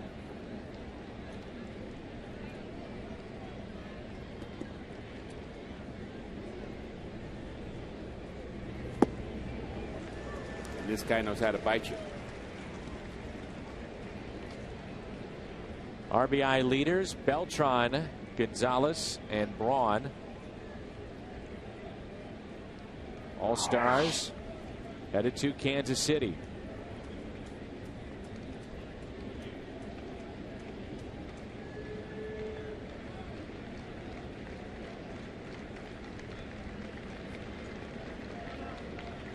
Mentioned to the Rockies broadcasters about our comments about Carlos Gonzalez maybe being one of the top 3 players in the game, and they, in their mind, seeing him play day in and day out, they would put him a notch below Matt Kemp, but not really anybody else in their division.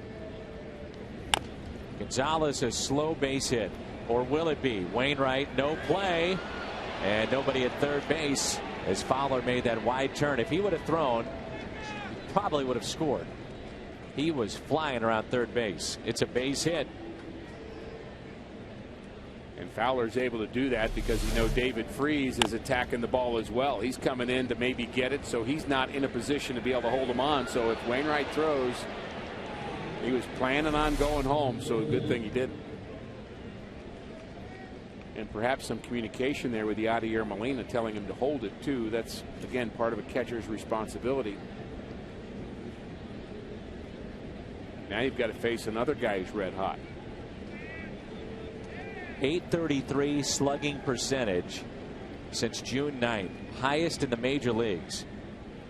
And up next is Andrew McCutchen. He's been red hot, but that's what we're talking about with Colvin. This guy, this could be the difference in the ball game right here. You could win a bet with that. Yeah. Walk into any place in the country and say, okay, #1 slugging percentage since June 9th in all of baseball. I'll give you 30 guesses. None of them would say Tyler Colvin. I don't think so. Fowler, Scutaro, Gonzalez, good speed on their bases. Helton on deck if he can extend the inning. 2 outs, bases loaded. First pitch, a strike on the inside corner.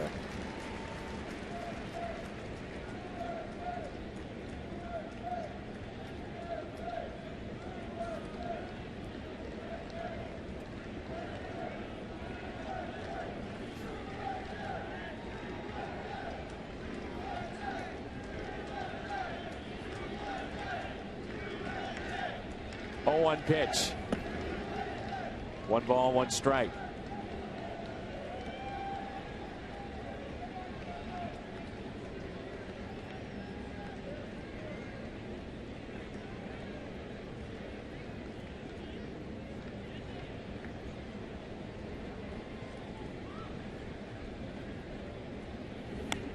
Tied him up. Good pitch in on his hands, and now it's 2 strikes.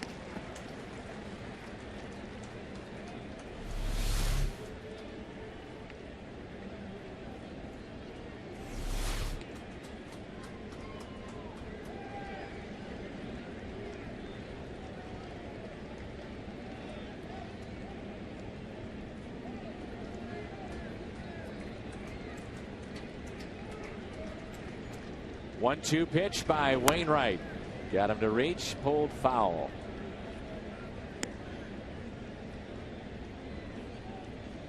Inning started with a ground out, then the triple. Broken bat base hit by Guthrie. Fielder's choice off the bat of Fowler. Base hits by Scutaro and Gonzalez.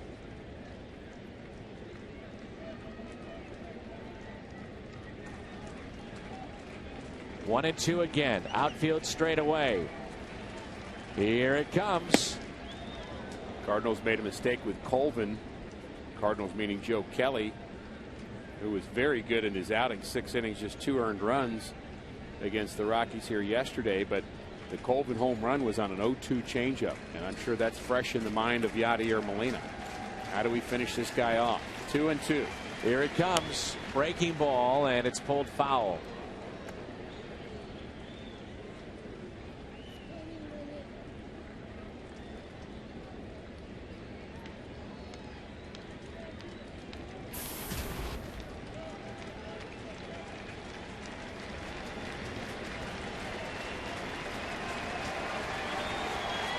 Crowd now comes alive.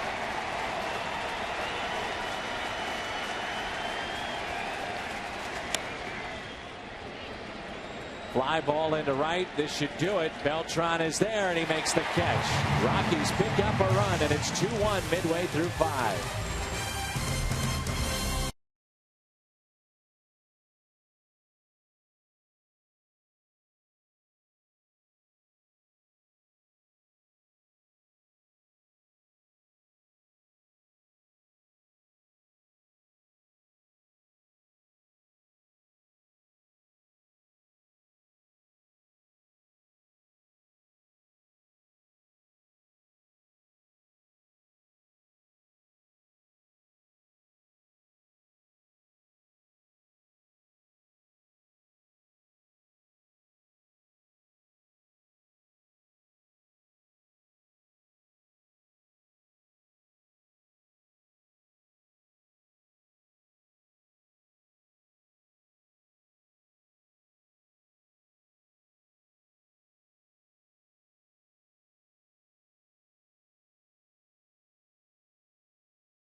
From airfield in Afghanistan. I'd like to say hi to all my family and friends in Cardinals Nation, and especially to my husband Marty and my kids Faith, Killian, and Finnegan. I love you. Go Cards! Thank you, Captain. It's 2-1 St. Louis. We'd never forget World War II Memorial, located here in downtown St. Louis.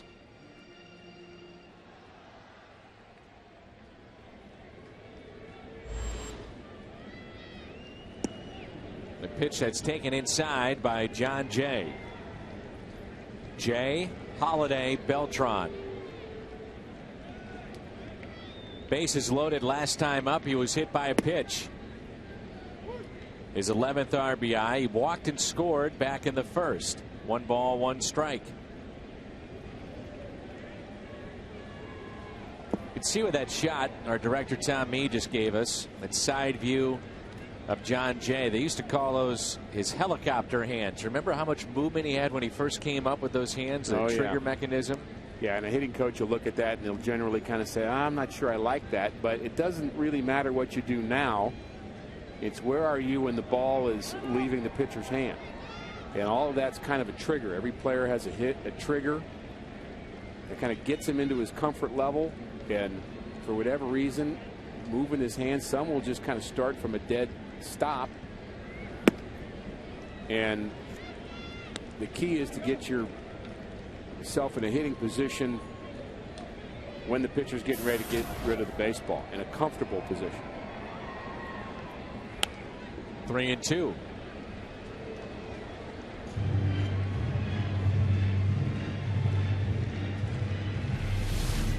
John Jay asking for time, and he does receive it from the home plate umpire. That is a request, not an order. Nice play by Fowler. 1 away. So Lance Lynn will be signing autographs this Friday. The Busch Bash. And only fans with line tickets receive an autograph at the Busch Bash. Visit Cardinals.com/promotions. That'll be this Friday out in the Ford Plaza.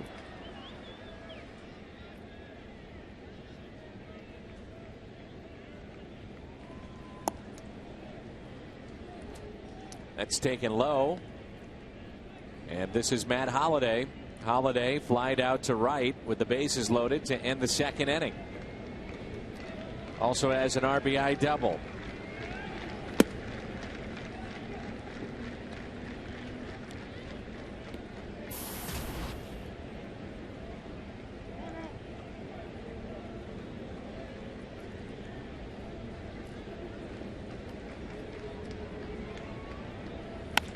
Ripped into left center field. That's a base hit.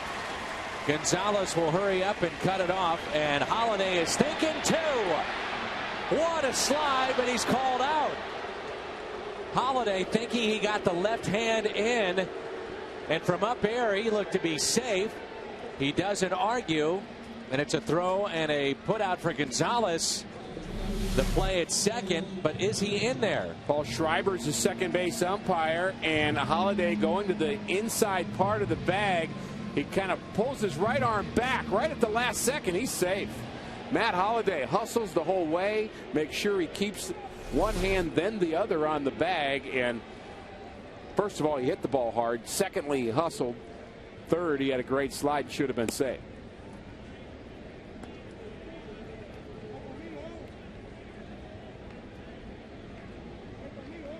The presence of mind, Dan, for him to pull the right arm back as the tag was going to be applied on his right arm and then sneak the left one in. Down the right field line, and this is playable. Coleman is over, foul territory. How about the umpire's position here as we head to break?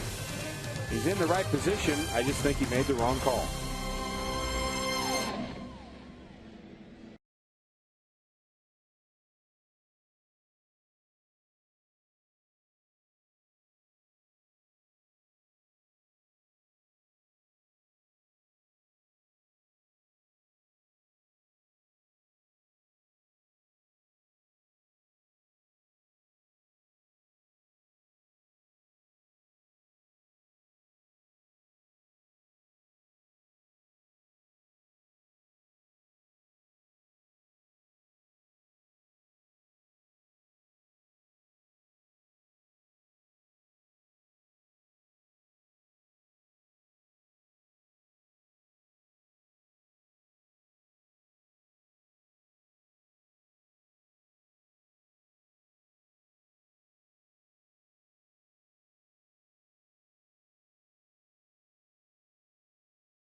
Come your way at our normal start time, 6:30 with the pregame show. What's on tap is brought to you by Budweiser. Looking forward to see Lance Lynn back on the mound again. He's had a couple of so-so starts for him, but so good in the early going. The Cardinals really owe him a big debt, and I am very thrilled he's going to be an all-star. I know you said you talked to him. I did as well. He's really humbled, I think, by what's ahead. I think to the conversation I had with him right before, it was about a week before spring training began. And Rick, he was just hoping he would make the team. Remember at that time, as you get a look at Todd Helton, Cardinals thought they'd have their full complement of starters, so it was going to be a battle from the right side of the bullpen. McClellan, Sanchez, Mott, obviously Lynn.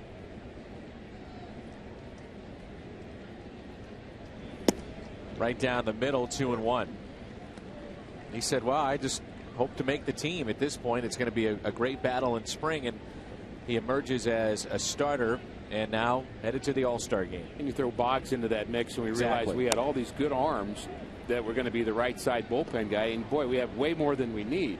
But then with Lynn having to become the starter, which again has worked out just fine, and then Kyle McClellan being hurt, and then both Sanchez and Salas having their ineffective times, all of a sudden what was thought to be a strength has become kind of a problem area. But again, we liked what we saw from Salas yesterday and hope that that's the direction he's headed.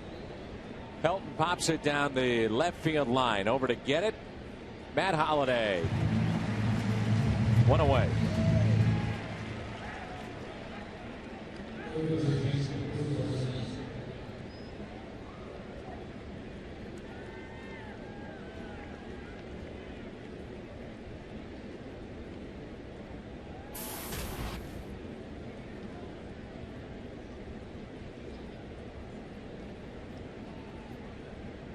Lined out and grounded out. It's a 2-1 lead for the Cardinals here in the top of the 6th.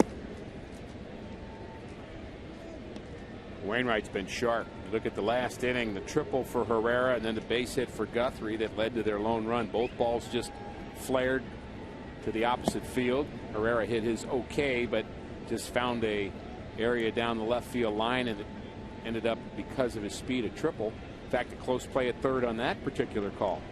So a couple of calls have gone the Rockies' way. One at third and one at second, both of them involving Matt Holliday. I didn't like either one either. Well, we always look at them through our Cardinal colored glasses, don't we? Absolutely.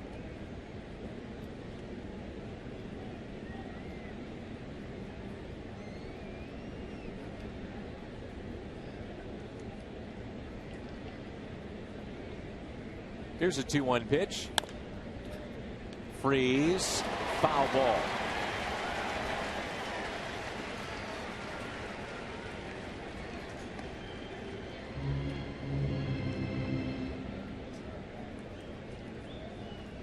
Adam Wainwright, one of the top 3 pitchers in all of baseball in terms of numbers against the Rockies. Chris Carpenter, there's a familiar face. Josh Johnson, one of the National League's best at 1.2, but Wainwright on that list. He's been very good against Colorado. 2-2 hit up the middle and off the glove of Furcal and into center. Kids t-shirt is this weekend. It features the one and only Fredbird on the front, and it's really a special day for the kids. There's free ice cream before the game, right up my alley. You've got the chance to run the bases after the game, and there are $11 seats available for the game this Sunday. It's also a Hunter Family Sunday, which means a free hot dog and soda with the purchase of select tickets, and that's this weekend, Miami in town. Not sure I was here when Fredbird was first hatched, which I guess is the right. Sure, that's the right way to put it. I wasn't there, don't know exactly where that all took place, but he has become an absolute fixture here at the ballpark, at schools around the greater St. Louis area. Kids certainly know who Fredbird is and part of the experience. Carlos Torres getting loose for the Rockies. And Adam would love a double play here. The A base with a base hit today. Runner was going on that pitch.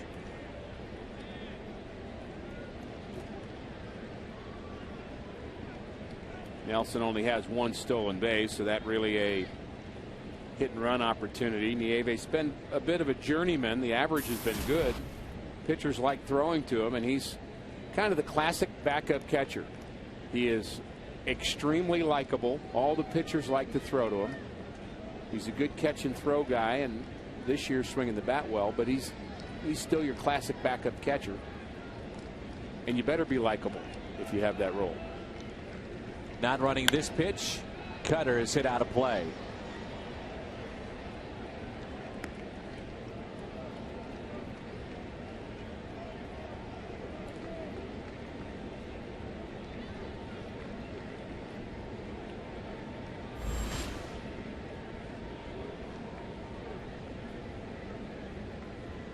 (18 of 25 first pitch strikes). He's at 93 right now. Spot in the lineup, 5 away from Wainwright when the Cardinals head back in the dugout. And Rick, it goes back to the conversation we were having earlier, is when is the right time to pull a Lance Lynn, Adam Wainwright.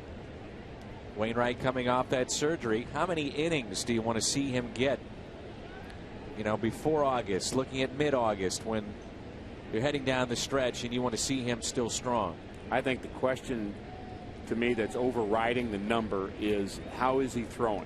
If he's throwing well, I think it's less of an issue. If he is off his mechanics, I think every inning you throw feels like 2 and gives you a little bit more cause for concern. If he's in a groove, I think there are times in August especially where you've got to let your starter come out of a game or make him come out of a game after 6 innings every once in a while because of the physical demands pitching through the heat and the long season. But in terms of saying that there's one specific number, I think it's too simplistic to say that.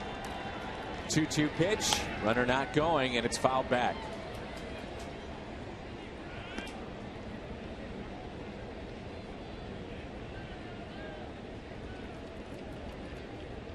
I'm going to catch one of those before the season's over, Dan. You wait and see. I'm not sure we have had a foul ball come into this booth. Not that I know of. Since we've started here in 06. Old ballpark, yes.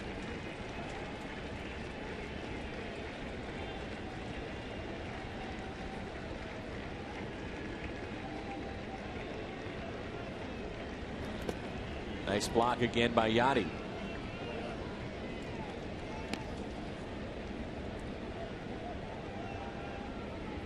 You want to talk about 4th of July and great rivals. You have Joey Chestnut and Kobayashi.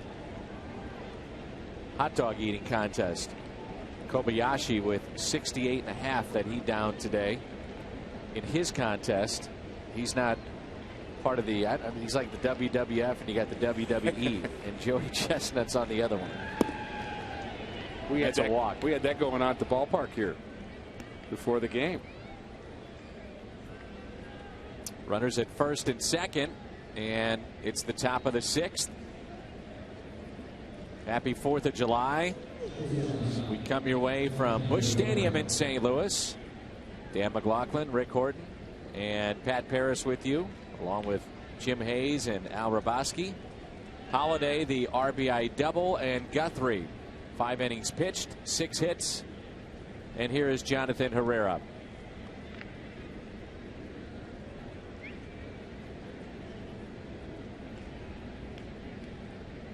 Runners at first and second.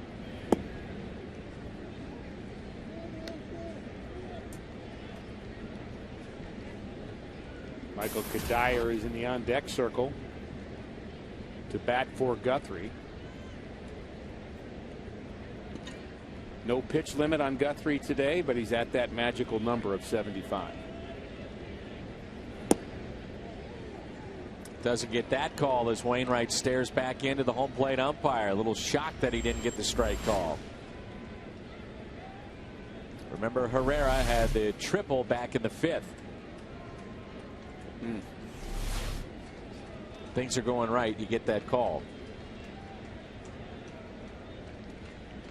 A 2-0 pitch on its way. Right down the middle. 2-1.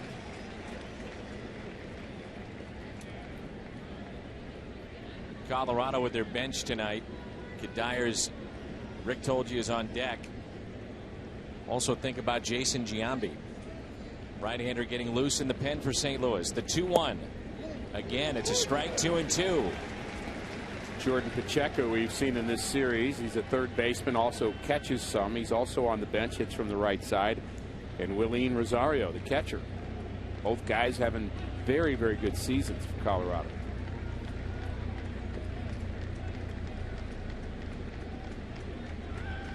Two. Foul ball.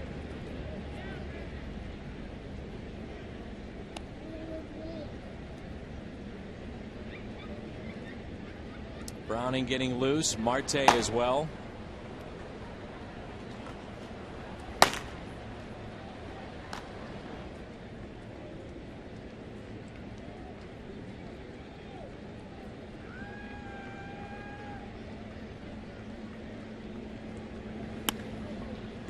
Liner that's knocked down by Craig.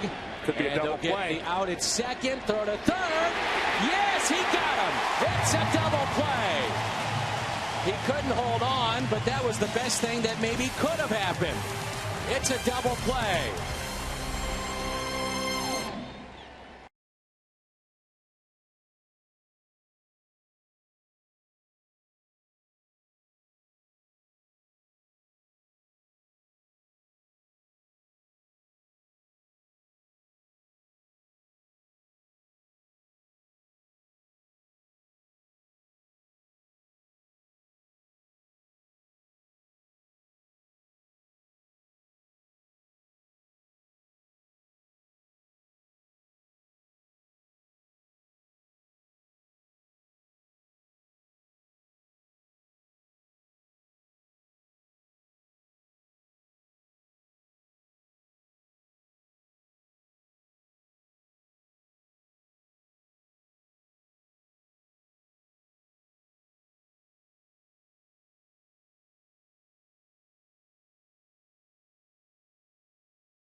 And we know what it is. It's a double play. This is not the normal kind of double play, however.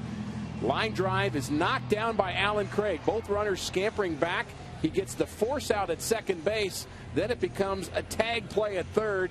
David Freese right on the money to get Nelson. Close play there. And the Cardinals turn a double play to end the top of the sixth inning. Very alert, Rafael Furcal. Also alert for Alan Craig to get rid of that ball in a hurry. Something finally goes the Cardinals' way. Good break. That keeps Guthrie in the game. He was going to get pinch hit for. And in some ways, he had to assume he was going to be out of the game. With Herrera at the plate, you're thinking no chance a double play is going to happen here the way he runs. And yet the odd double play keeps Jim Tracy from pinch hitting for Guthrie, and he's back out for the sixth. That's why pitchers have to be very careful not to mentally check out.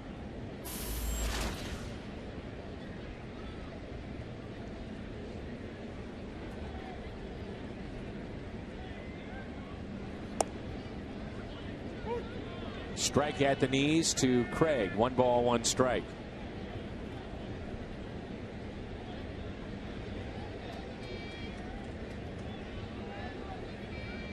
Rockies, I'm sure, would be thrilled to get Guthrie through 6 and only 2 runs allowed, the way that this game started. Warm temperatures here this evening. This July 4th. You wonder if the Cardinals can get to Wainwright's spot. Whether they pinch hit for him, I think they would. And they may take him out anyway. I think they will. Rick, just looking that Marte is still throwing. As you talked about, hot evening. That 100 pitch mark that you're at. We shall see. He's over 100, 104. So unless he's been told, you can't mentally check out yet if you're Adam Wainwright either. That's right. You're thinking, who's batting first? Who's coming off their bench? It'll be Kadire, perhaps. What if they pinch hit Eric Young instead? How am I going to pitch to him? And my guess is that's what they would do to lead off an inning, use Eric Young and save Kadire. And you have to keep mentally pushing until they say, you're done. Time called. Sometimes I'm a little surprised we don't see that even more with Alan Craig, that up and in. A lot of times he gets comfortable, kind of hangs over the plate. And here he strikes out. Cardinals have not had a base hit since back in the 4th inning. Strikeout for Guthrie, and he only has 3 on the night. Talked about kind of the sloppy breaking ball that he's had this year. That one was a little sharper. It was a late break. It was up in the strike zone, but seems as if he's made a bit of an adjustment on his breaking ball. He hasn't hung a lot of them here this afternoon, as we've heard he's done all season long. Yadier Molina.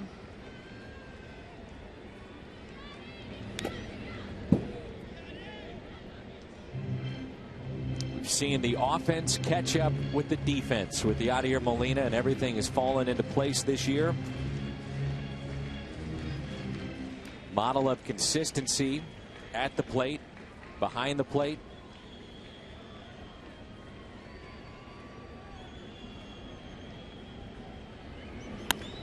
Yadi up the middle, diving stoppage short. One hop to Helton, and they take the hit away. Very fine play by Jonathan Herrera. This July, don't miss the biggest event of the summer. Baseball's greatest stars battle for home field advantage in the Fall Classic, and the road to the World Series begins at the All-Star Game, Tuesday, 6:30, only on Fox.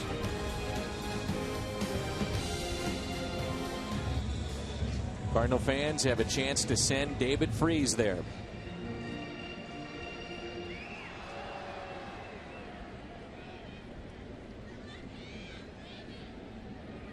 Two outs, nobody on for David. Another chance for Herrera. Outfield grass, similar spot. That time a strike at the chest of Helton. Freese is 0 for 3.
Captain Nicholas Jablonski from St. Louis, Missouri, currently serving with the Marines, 5th Marine Regiment, Camp Dwyer, Southern Helmand Province, Afghanistan. Currently wishing all my Cardinals fans and my St. Louis Cardinals all the best. Happy 4th of July. Thank you, Captain. Happy 4th of July to you. It's 2-1. And the 7th inning rolls in. The hot, steamy, muggy night here in the Gateway City. No better place to spend your 4th of July than right here at the ballpark. Michael Clato takes over in our Chevy call to the pen, so it's up to the bullpen to try to get those final 9 outs and preserve a potential win for Adam Wainwright. And Clato being trusted with the 7th inning, it shows how fast he's climbed in the eyes of Mike Matheny. He's got some other choices out in that bullpen, but Clato has shown some flash here during this homestand. The command is kind of in and out at times, but the stuff is very, very good. Plenty of Cardinal fans enjoying the 4th of July here at Busch Stadium. Glad to have you on hand.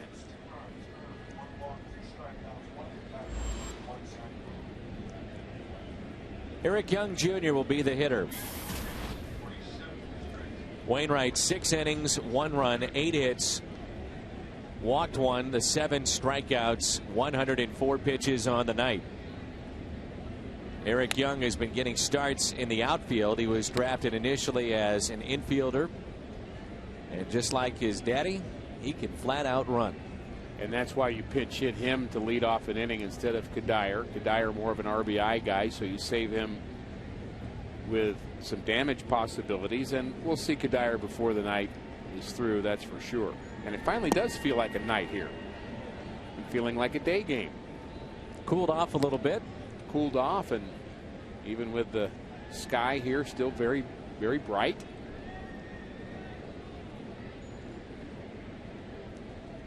One ball, 1 strike.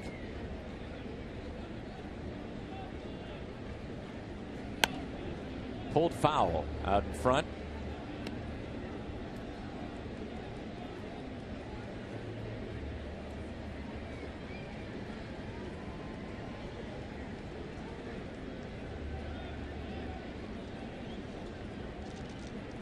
One and 2 the count. Yachty will flash the signs. Asking for a slider.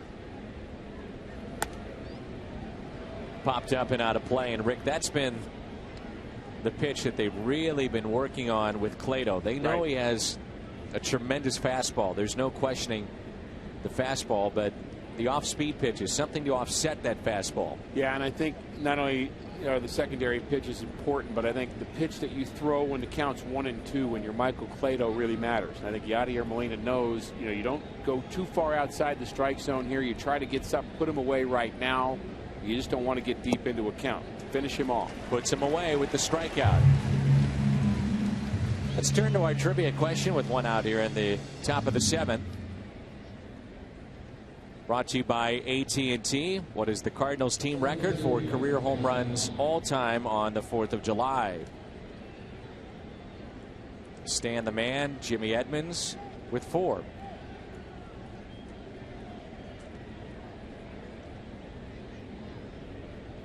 Saw where Jim Edmonds was ranked in the top 10 all time by MLB Network center fielders in the game of baseball. Top 10 ever. How about that? Pretty good. That's not bad either. Duke Snider, Willie Mays, Larry Doby, and Mickey Mantle. There's some center fielders for you on that list too. Yeah, career home runs on the 4th of July. Nice to see Larry Doby's name on that list. A guy that probably gets way little attention that he really deserves. First African-American player in the American League at a time when really the American League and the National League were very distinctly different. Now with interleague play and umpires with kind of umpiring for both leagues, it kind of has more of a us feel. But at the time, the American League and National League very separate in a lot of ways. And to be the first African-American player in the American League, we talk about Jackie Robinson a lot, but probably not enough about Larry Doby. Strikeout number 2 for Clato. Brings in the second baseman Scudero following the strikeout of Fowler, who has struck out 3 times. Cardinals are hoping by mid-July Lance Berkman is back in the lineup.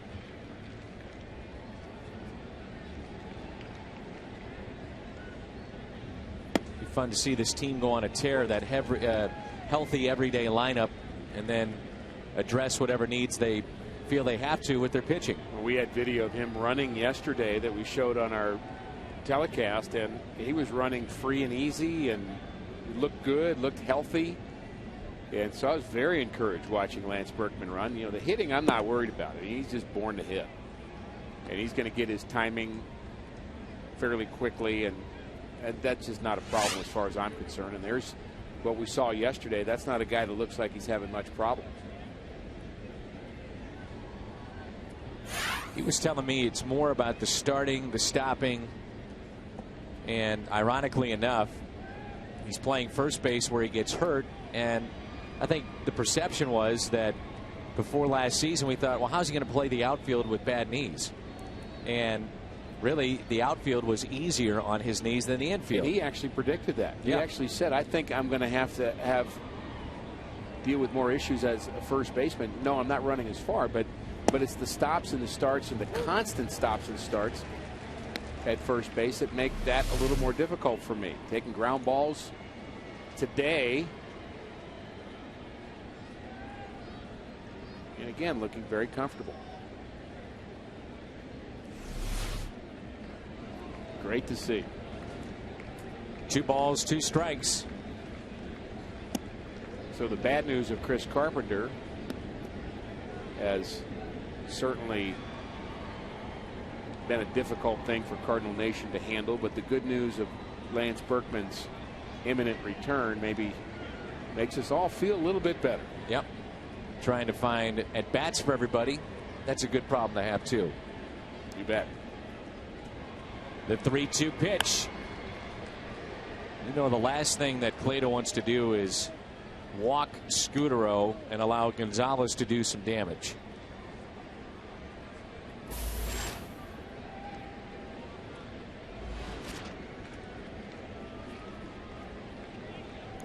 Back-to-back strikeouts for Clado here in the 7th inning, and high leverage situation for him as well. Very impressed with him here tonight.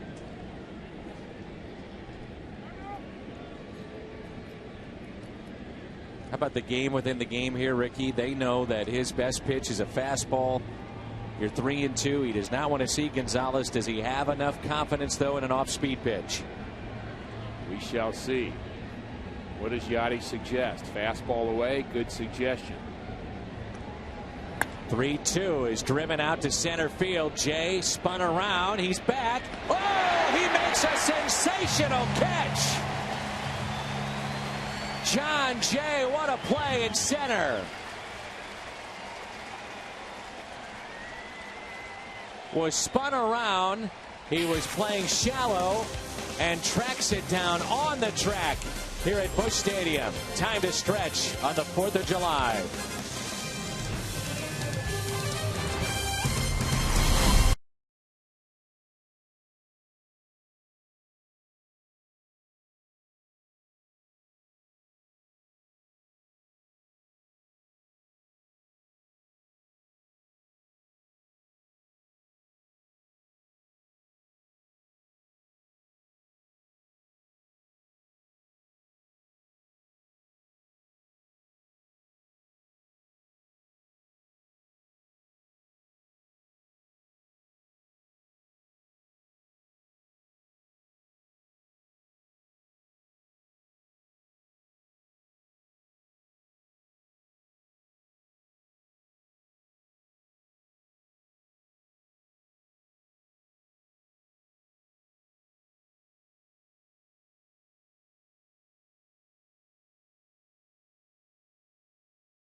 Lance Lynn signing autographs in the Ford Plaza. Visit cardinals.com/promotions for more details.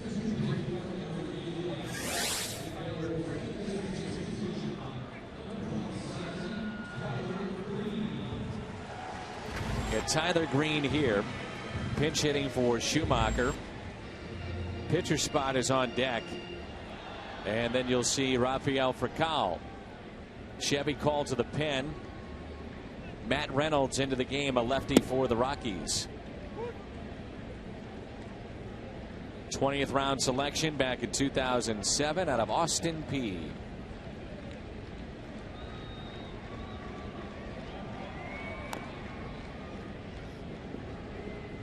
Mike Matheny had Shane Robinson in the on-deck circle to begin with, and then he called him back quickly, and Shane's standing right next to Mike now, but he sent Daniel Descalzo into the on-deck circle. So interesting, he's got the lefty on deck. Robinson really not going anywhere, though. He's ready just in case Mike Matheny changes his mind again. And it may depend on the situation. Inside again and low. Count is even. It's 2-2 on Tyler Green. My guess is if Tyler Green gets on, Daniel Descalzo, very good bunter, he would have him there for that situation. Don't have to worry about it as he strikes out. Descalzo will hit, though.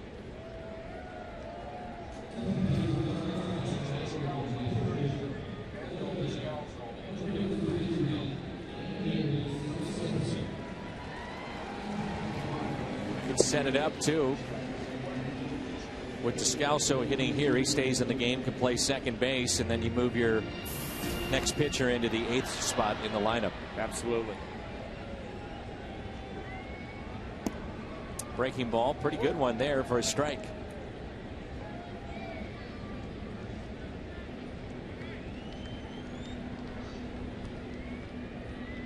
Oh, 1 pitch.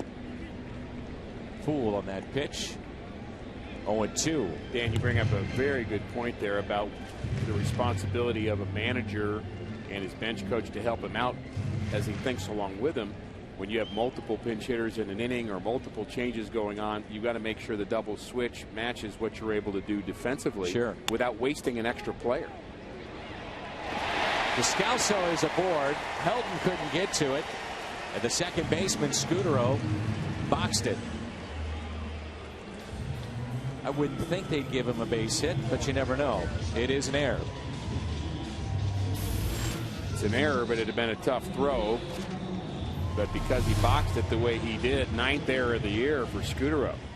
I mean, it's certainly a ball he should handle easily. It would have been a tough throw on the run, but they would have had time to get Descalzo. But he ends up Cardinal base runner here in the 7th, and could be a very important base runner. Zipchinski is getting loose. The Rockies have 3 lefties due up, and Gonzalez, Colvin, and Helton. Furcal on the first pitch, a fly ball to Dexter Fowler in center.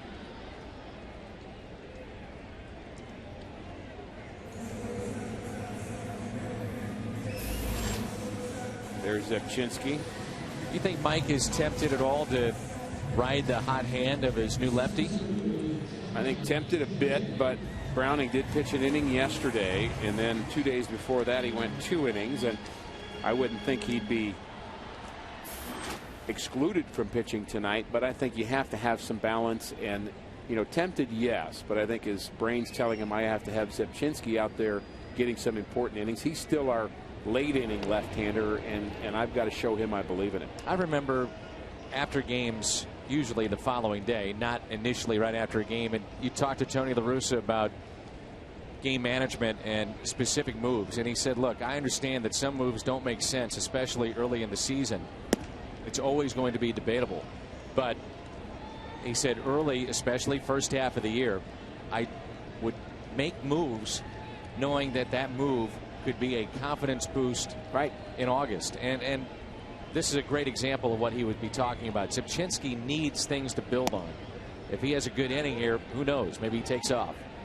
And the Cardinals bullpen has been going in a good direction anyway, and maybe you just get the sense that Zepp is going to go right along with that ride, although, you know, you could even make a case that he's been pretty good his last 2 outings himself. So, yes, he had a bad run. There goes the runner. That's into center field. You mentioned it last night. Wild pitches and the past balls that the Rockies have been dealing with this year. You never know what could happen with a runner at third. And this one's from their backup catcher, Nieves, who has a high throw, trying to get to Scalzo. A good jump for Daniel. Good pitch to handle up in the strike zone, but oops. Shortstop's not that tall.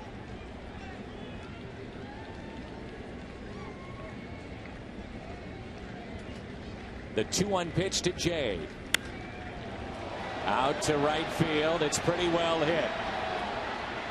Who wants it? It's Fowler who makes the catch on the track. Big bats of the Rockies coming up.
Midwest, let's go to our studio and a Bommarito Sports Update.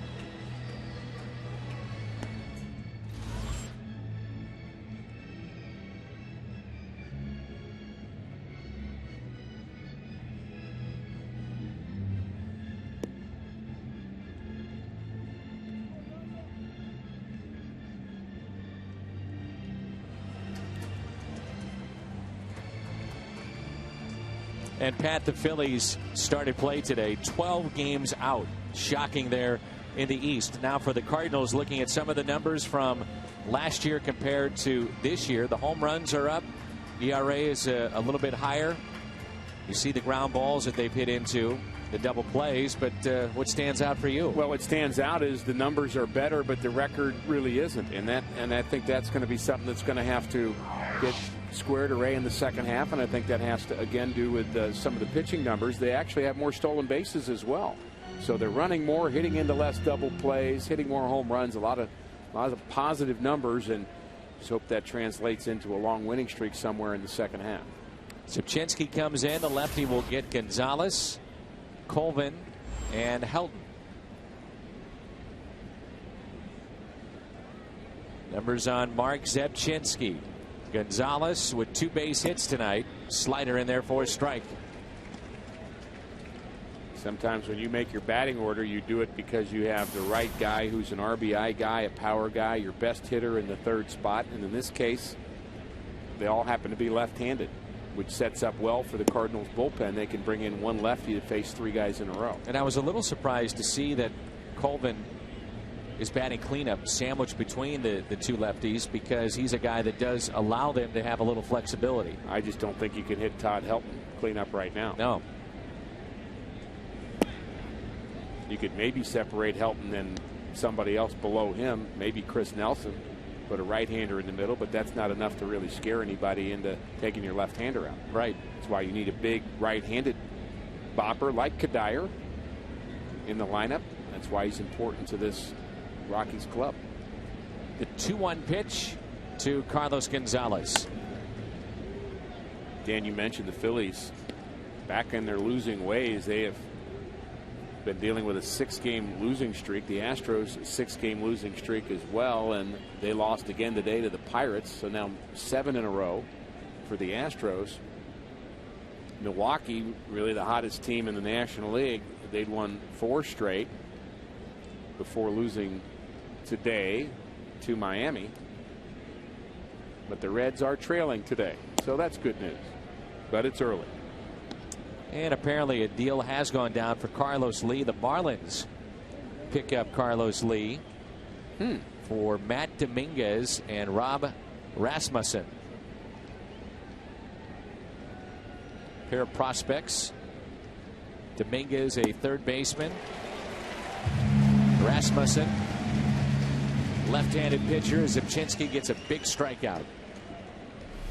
That's the guy he's got to get. There's the sharp slider that we saw last year from Zepchinski. Well done.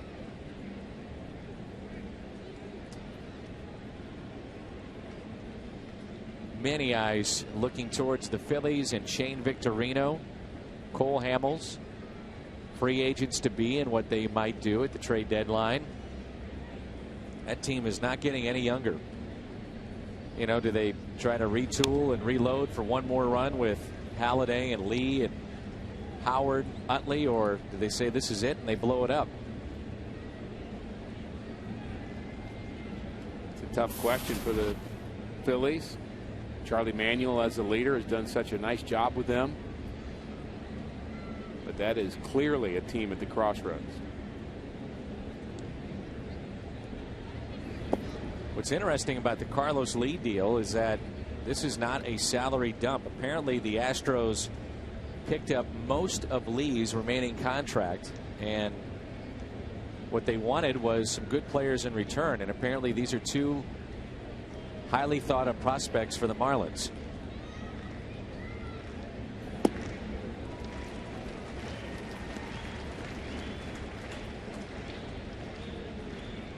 It was a 6-year deal, you might remember, $100 million.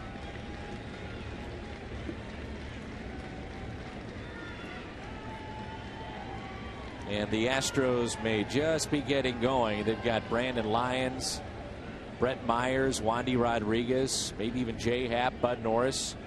All could be dealt as they retool.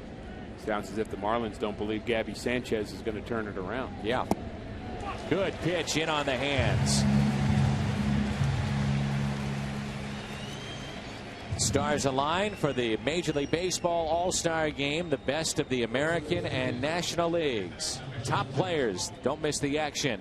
Tuesday, that'll be at 6:30 Central Time, only on Fox.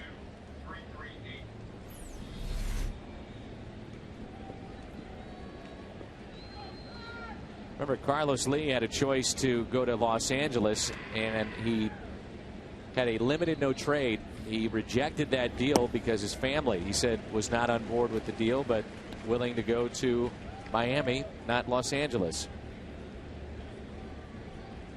In his contract, he reserves the right to make that choice. 0-1 pitch to Helton. Crowd tonight of 42,338. And they've seen 11 strikeouts from Cardinals pitchers so far. Wainwright had 7. Clado had a good solid inning where he struck out 2, and Zepchinski's gotten the first 2, and the hottest 2 hitters in the order for Colorado.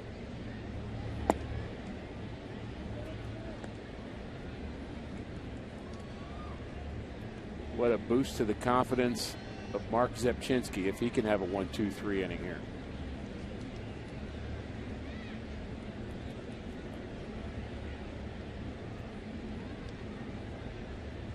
Be careful with Todd Helton. 2 balls and 1 strike. Ground ball What a job by Zepchinski. Descalso makes the play. A pair of strikeouts of Gonzalez and Colvin, and the ground out off the bat of help.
Cardinals baseball on Fox Sports Midwest is brought to you by AT&T, the nation's largest 4G network. AT&T, rethink possible.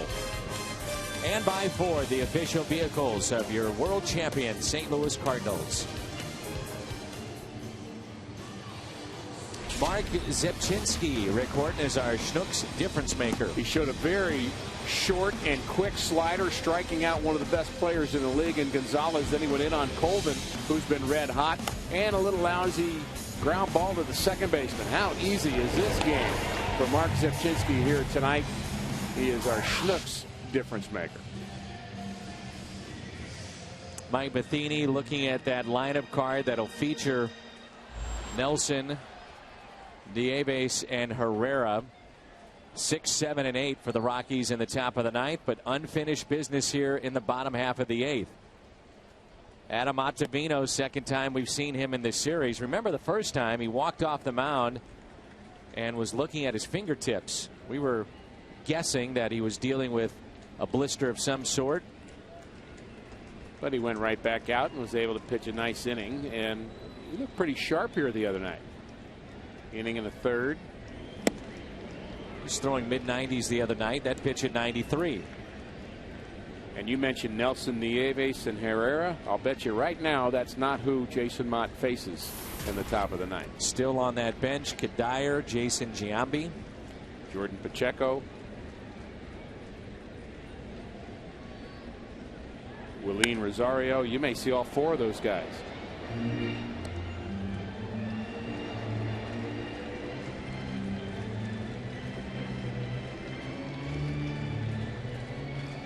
Rangers pitcher Yu Darvish and David Freese continue to lead in the votes for the All-Star game. You can vote David in at Cardinals.com right now. Don't stop. Go to the whip. 1-2 pitch.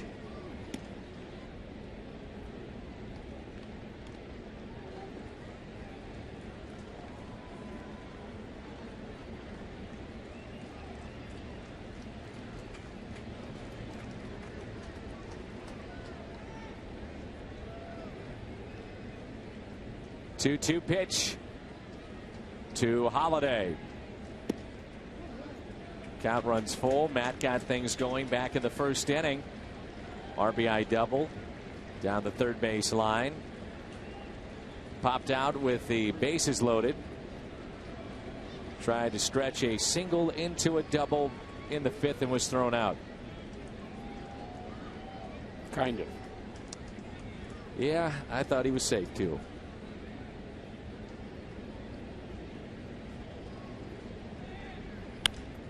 Goes the other way for a base hit.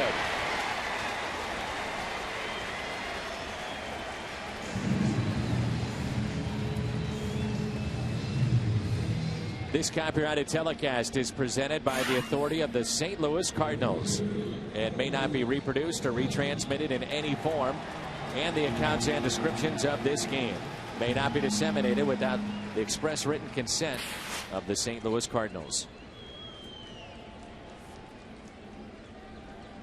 Two old buddies over there at first base, Holiday and Helton. Now here's Beltran.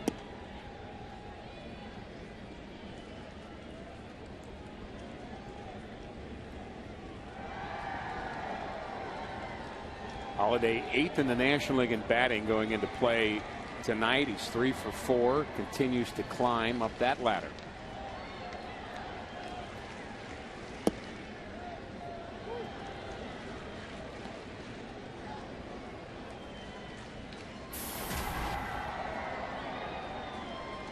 Average at 301 right now for Beltran. The 20 homers. He's driven in 63. 2 flyouts tonight and a ground out. Runner at first is Holiday. Short lead there. Never really accused Carlos Beltran of looking tense. I mean, even facially, just very kind of nonchalant, relaxed.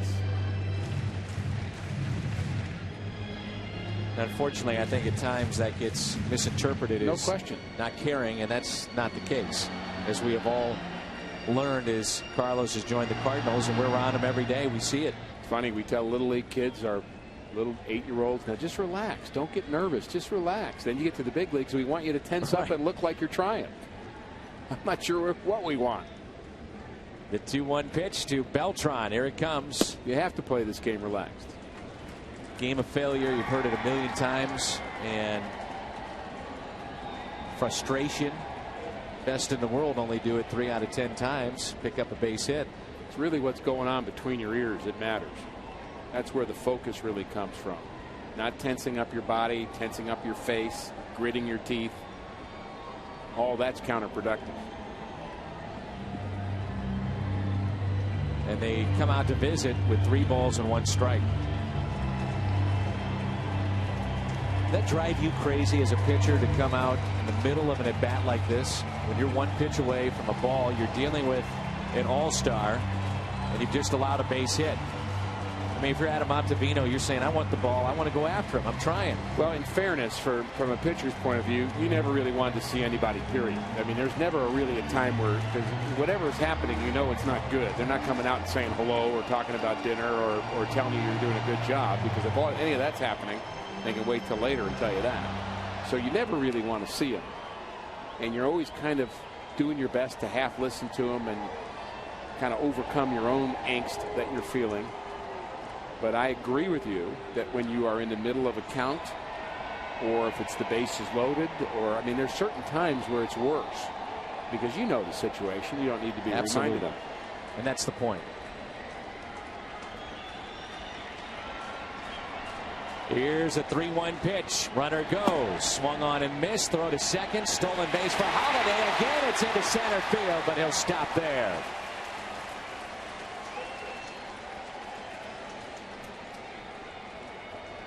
Stolen base number 4 for Matt Holliday.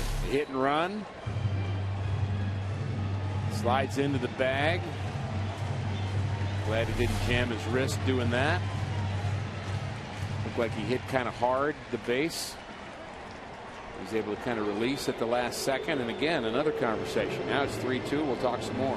This is the 3rd time they've had a visit with Beltran at the plate. And I'm assuming that this one's about, hey, first base is open. Craig is on deck. You know, don't give in, but be careful. Yeah. Don't give up a hit. Don't throw a ball, but be careful. Right. But good luck. I mean, what do you do? Hang in there. Good luck. If you want me to walk him, tell me. Here's a 3-2 pitch. Beltran rips it into center. Here comes Holiday, and they're going to hold him up. Throw is way offline. He would have scored easily, but with big bats coming up, no need to chance it. Cardinals baseball on this 4th of July on Fox Sports Midwest is brought to you by Budweiser. Great times are waiting. Grab some buds. And by Taco Bell. Taco Bell. Live Más.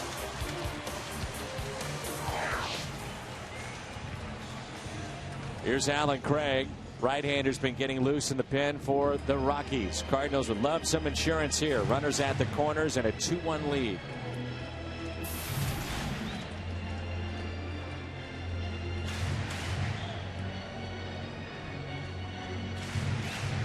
Craig has fly to center, grounded out to third, called out on strikes back in the 6th.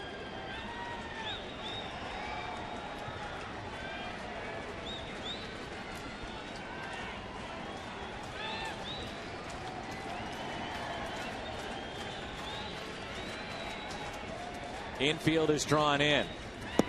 First pitch, a strike. Middle infielders now talking it over. They're not quite all the way in. It would have to be a pretty hard hit ball for them to go to the plate and try to get that runner at third. It'd be a tough decision for them as to whether or not to get the 2 out, to give up the 1 run. I don't think they can afford to give up another run. I think you have to come home. And I think they're just banking on the fact that we've already seen a good arm from the shortstop, Herrera. I think he thinks he can probably get Holiday at the plate on anything hit with decent speed to short. I think Scudero has to be in more.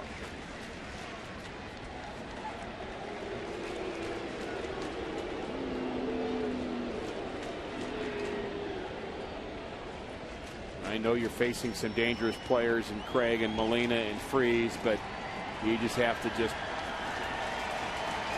try to find a way defensively to give up no runs. 0-1 pitch. Found it interesting in talking with Lance Berkman about last year. I said, give me your favorite moment. World Series, you know, you've waited so long. For you personally, what was it? I said, oh, it's easy. Alan Craig catching that final out. I said, you kept the whole thing going. What about that? Nah, that wasn't a big deal. Craig lines it to short.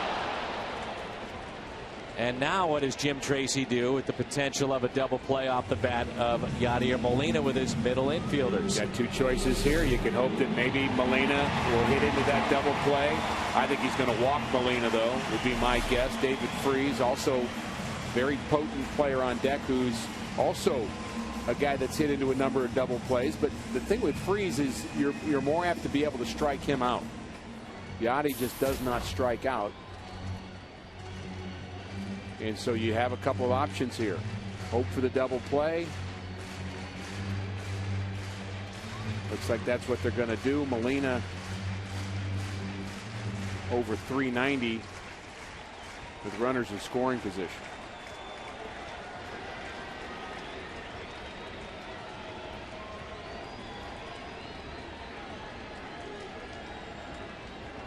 I thought I saw Jim Tracy put the 4 fingers up. He must have been signaling something to the middle infielders. That's the pitch right there that you're trying to get him to roll over, get the ground ball. Molina has grounded into 5 double plays, and here's the chance of Yadi here at the park.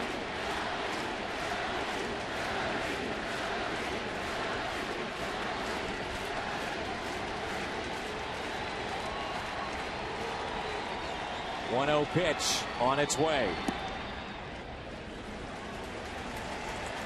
A couple of curveballs. He's trying to get him to reach and hit the ball on the ground somewhere. Now will he see anything even close to the plate? 2-0. As you mentioned, then just take your chances, bases loaded, force it anywhere with David Freese. I'd throw a fastball off the plate, see if I can get him to swing at it and hit it on the ground. Trying to go the other way. And hits it out of play. Steady diet of breaking balls. Yadi's a good breaking ball hitter, too. You can't really stay one way with Yadier Molina.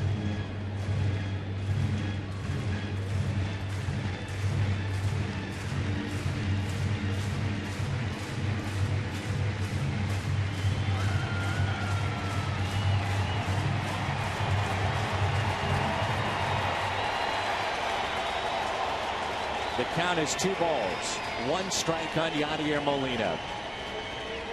Runner goes from first. It's taken high. Beltran is safe at second base. That is a steal. And with first base open, did they just put him on here? I would assume they would. Looks like they are. Yes, they will.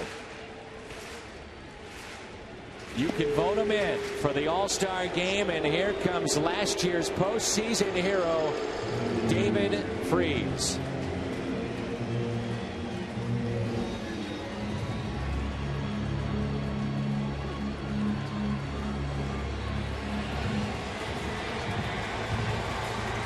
Holiday, Beltran, Molina, and now this crowd comes alive.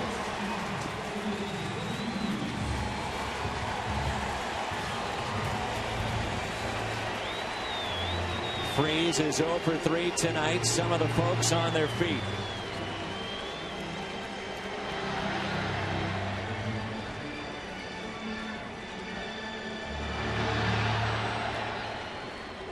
You want drama on the 4th of July? You get a little bit of it right here. I'll say. First pitch to Freese. On the outside corner, it's a strike. Was called out on strikes back in the 2nd inning. Fly to right, grounded out to short, and there's a look at your base runners.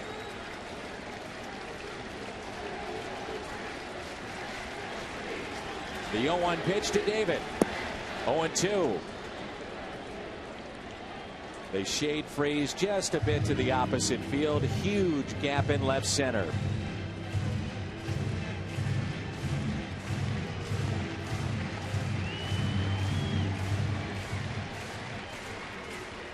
$42,000 plus ready to erupt. The next to Freese. Base hit in the left. Run is in. Here comes Beltran. Throw by Gonzalez is cut off, and Freese delivers. They get Molina at second base. 2-run score. And it makes it 4-1. David Freese with RBIs 49 and 50. And the Cardinals get the insurance they were looking for. Behind in the count, he hangs in and produces. Ball up in the middle of the plate. Hard hit to the left side. Good break from second base for Carlos Beltran. One more look. Another big hit for David Freese. 50 RBIs. 4-1 St. Louis. Now Matt Carpenter with a runner at first, and that pitch is taken low and outside. Carpenter is the pinch hitter for Zipchinski, and boy was he good, Rick, here tonight. He really was. So was Michael Clado. 1-2-3 inning for him, a couple of strikeouts. 1-2-3 inning for Zipchinski, a couple of strikeouts. In that final vote, those 4 are left: Bourne, Freese, Harper, and Hill. Ends tomorrow at 3 Central. Cardinals.com, easy to do. 2-0 pitch.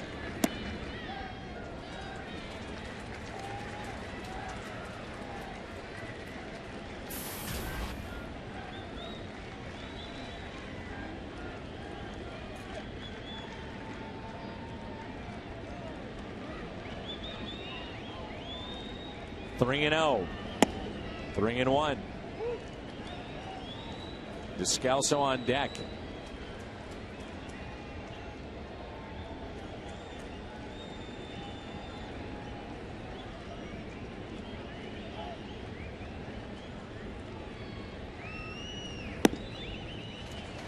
Another runner in scoring position. This time it's Freese. Let's go back to his base hit. 0-2 is the count. Ottavino ahead.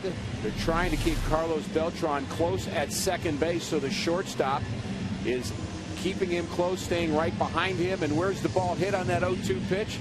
To his right. And normally a ball that the shortstop could handle, but David Freese is able to come up big on the 4th of July.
I'm Master Liddell Gayden, currently serving in Afghanistan with the Regimental Combat Team 5. I'm from East St. Louis, Illinois. I'd just like to take the time to give a shout out to my family and friends in St. Louis and East St. Louis, and also to the St. Louis Cardinals. Go Cards! Thank you, Sergeant. And it's 4-1 Cardinals now. Torres comes into the ballgame, a right-hander, and he will face Daniel Descalso. Torres was just recalled for today's game. He's been up and down a couple of different times. Spent some time in the American League with the White Sox. And it's going to be a bit of a revolving door in that bullpen with Colorado, the way they're using their pitching staff this year. What do you think that back end of the bullpen is going to feel like and look like by end of August? Well, the oddity is they're going to have some guys that are really thinking like starters, so the numbers will be high for them. Descalso hits a two-hopper to second. They're going to have to use their AAA staff some, that's for sure. David Freese providing some insurance. RBI count now up to 50.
After the game on the post-game edition of Missouri Lottery Cardinals Live, Pat Paris and Al Roboski will be at Lumiere Place. They'll break down Adam Wainwright's night.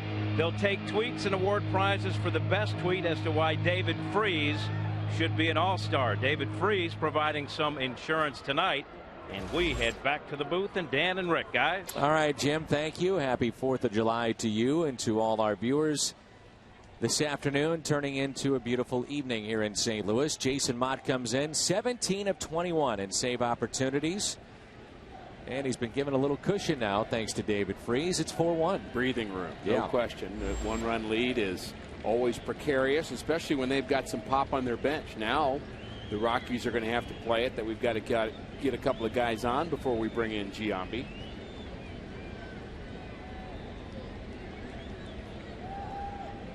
Their catcher, Willeen Rosario, who we've seen in this series, who has good pop, is making his way in from the Colorado bullpen. So we'll see him pinch hit here. And you'd think that he would have predicted that a bit.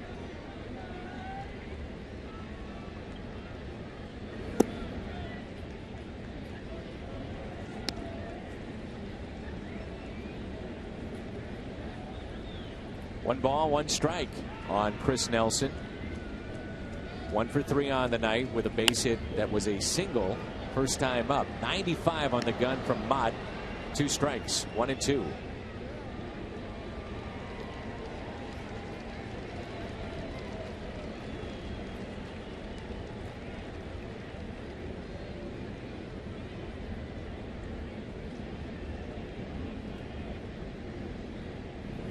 Got him with a cutter. Strikeout for Mott. Good movement on that pitch. And now 5 strikeouts for Cardinal relievers already. The cutter, the secondary pitch we talk about. Late break. Doesn't have to break a lot. Just moving away from the hitter Nelson. That pitch at 91 miles an hour, just enough of a wrinkle for him to come off it a bit. Good pitch for Mott. Strike one on Will Nieves. Turn to our Budweiser player of the game. No argument there. Adam Wainwright, the starter. Looking for his 7th victory of the season. He was strong today. Only 1 walk, 7 strikeouts. Scratch run in the 5th inning. Fly ball triple. Broken bat base hit. What did you see with Adam that, made him so effective tonight? First pitch strikes. You talked about it. You had the number. It was high. And then the curveball and the cutter were good complements for those fastballs early in the count. 0-2 is the count here. Liner caught.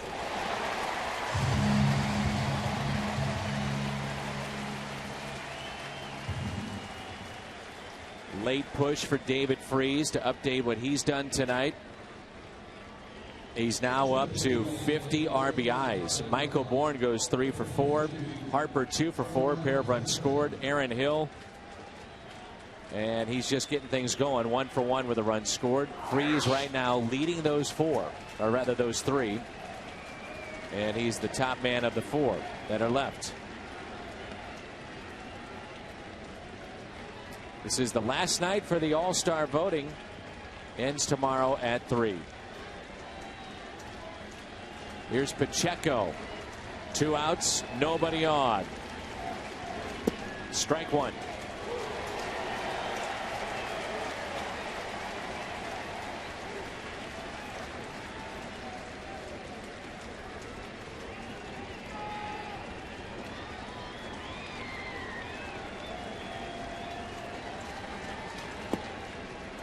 Imagine David Freese could be added to this all-star roster and the blood pressure of Dusty Baker shoots through the roof. I'll say.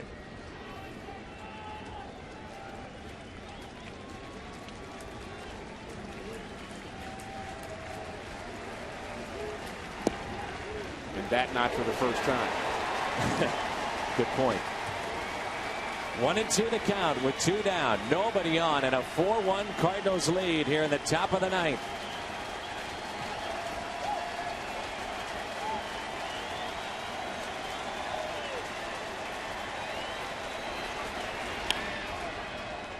Base hit.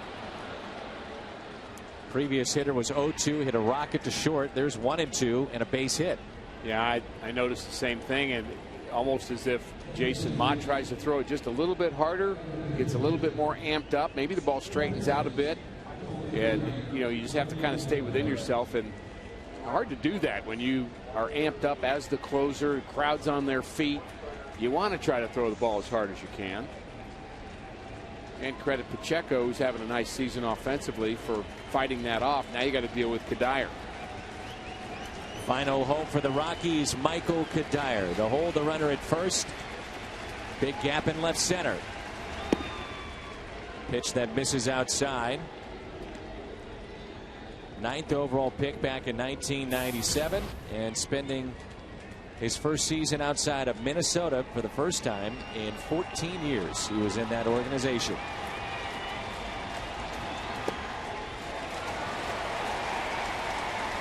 You have to wonder, as the Rockies retool, is Kadire a guy that could be on the move? He's in year 1 of a 3-year contract, and many teams would love to add his type of presence to the clubhouse. He's also been productive at times too. Now he's down to his final strike.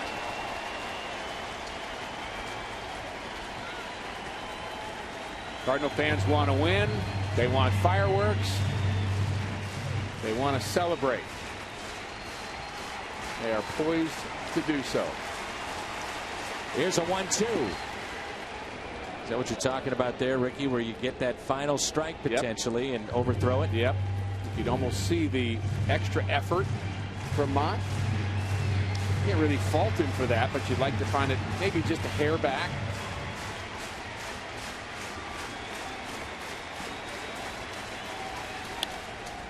Kadire base hit into right.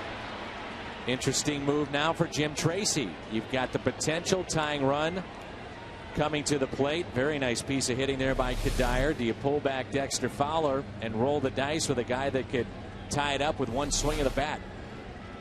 Well, that's a good spot for that pitch. There was nothing wrong with that pitch from Jason Mott. You just have to, on that kind of base hit, and hopefully Yadier Molina's saying that to Jason Mott, hey, you can't do anything about that. That was a great pitch, and he just put the bat head on it and did what good hitters do. Fowler has shown some pop.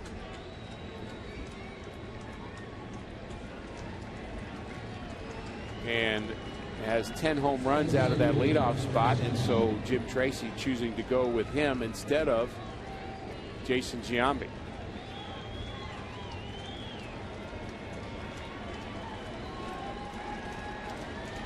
Twice the Rockies have been down to their final strike. Twice they extended the game. Inside to Fowler. Fowler's the kind of player that will have 4 for 4 nights, and then he'll go 0 for 8 and look terrible. And then it'll look good, and then it'll look terrible. So he clearly has ability. Consistency is his next level. And this is the side of the plate. He has his best power numbers of those 10 home runs, 8 from the left side. He's a switch hitter.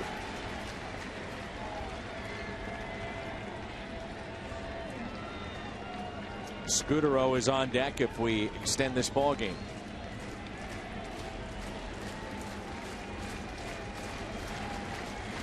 1-1 pitch. Nasty in on the hands. Very good pitch. And again, here we go. Little wrinkle to that. It's looked different tonight from the first pitch. That little cutter or whatever he's throwing. That had a sharp break to it in on the hands. All right, now they're ready.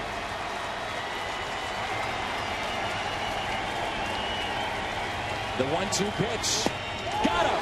Cardinals take game 3. They hold on. 4-1 the final.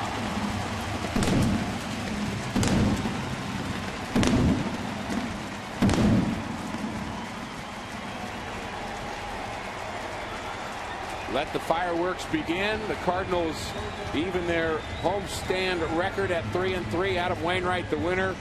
David Freese, a very, very big hit in the 8th inning. Don't go away. Missouri Lottery Cardinals Live. Our post-game show is coming your way next. Big night for Freese. Big night for the Cardinals. They win it on the 4th of July.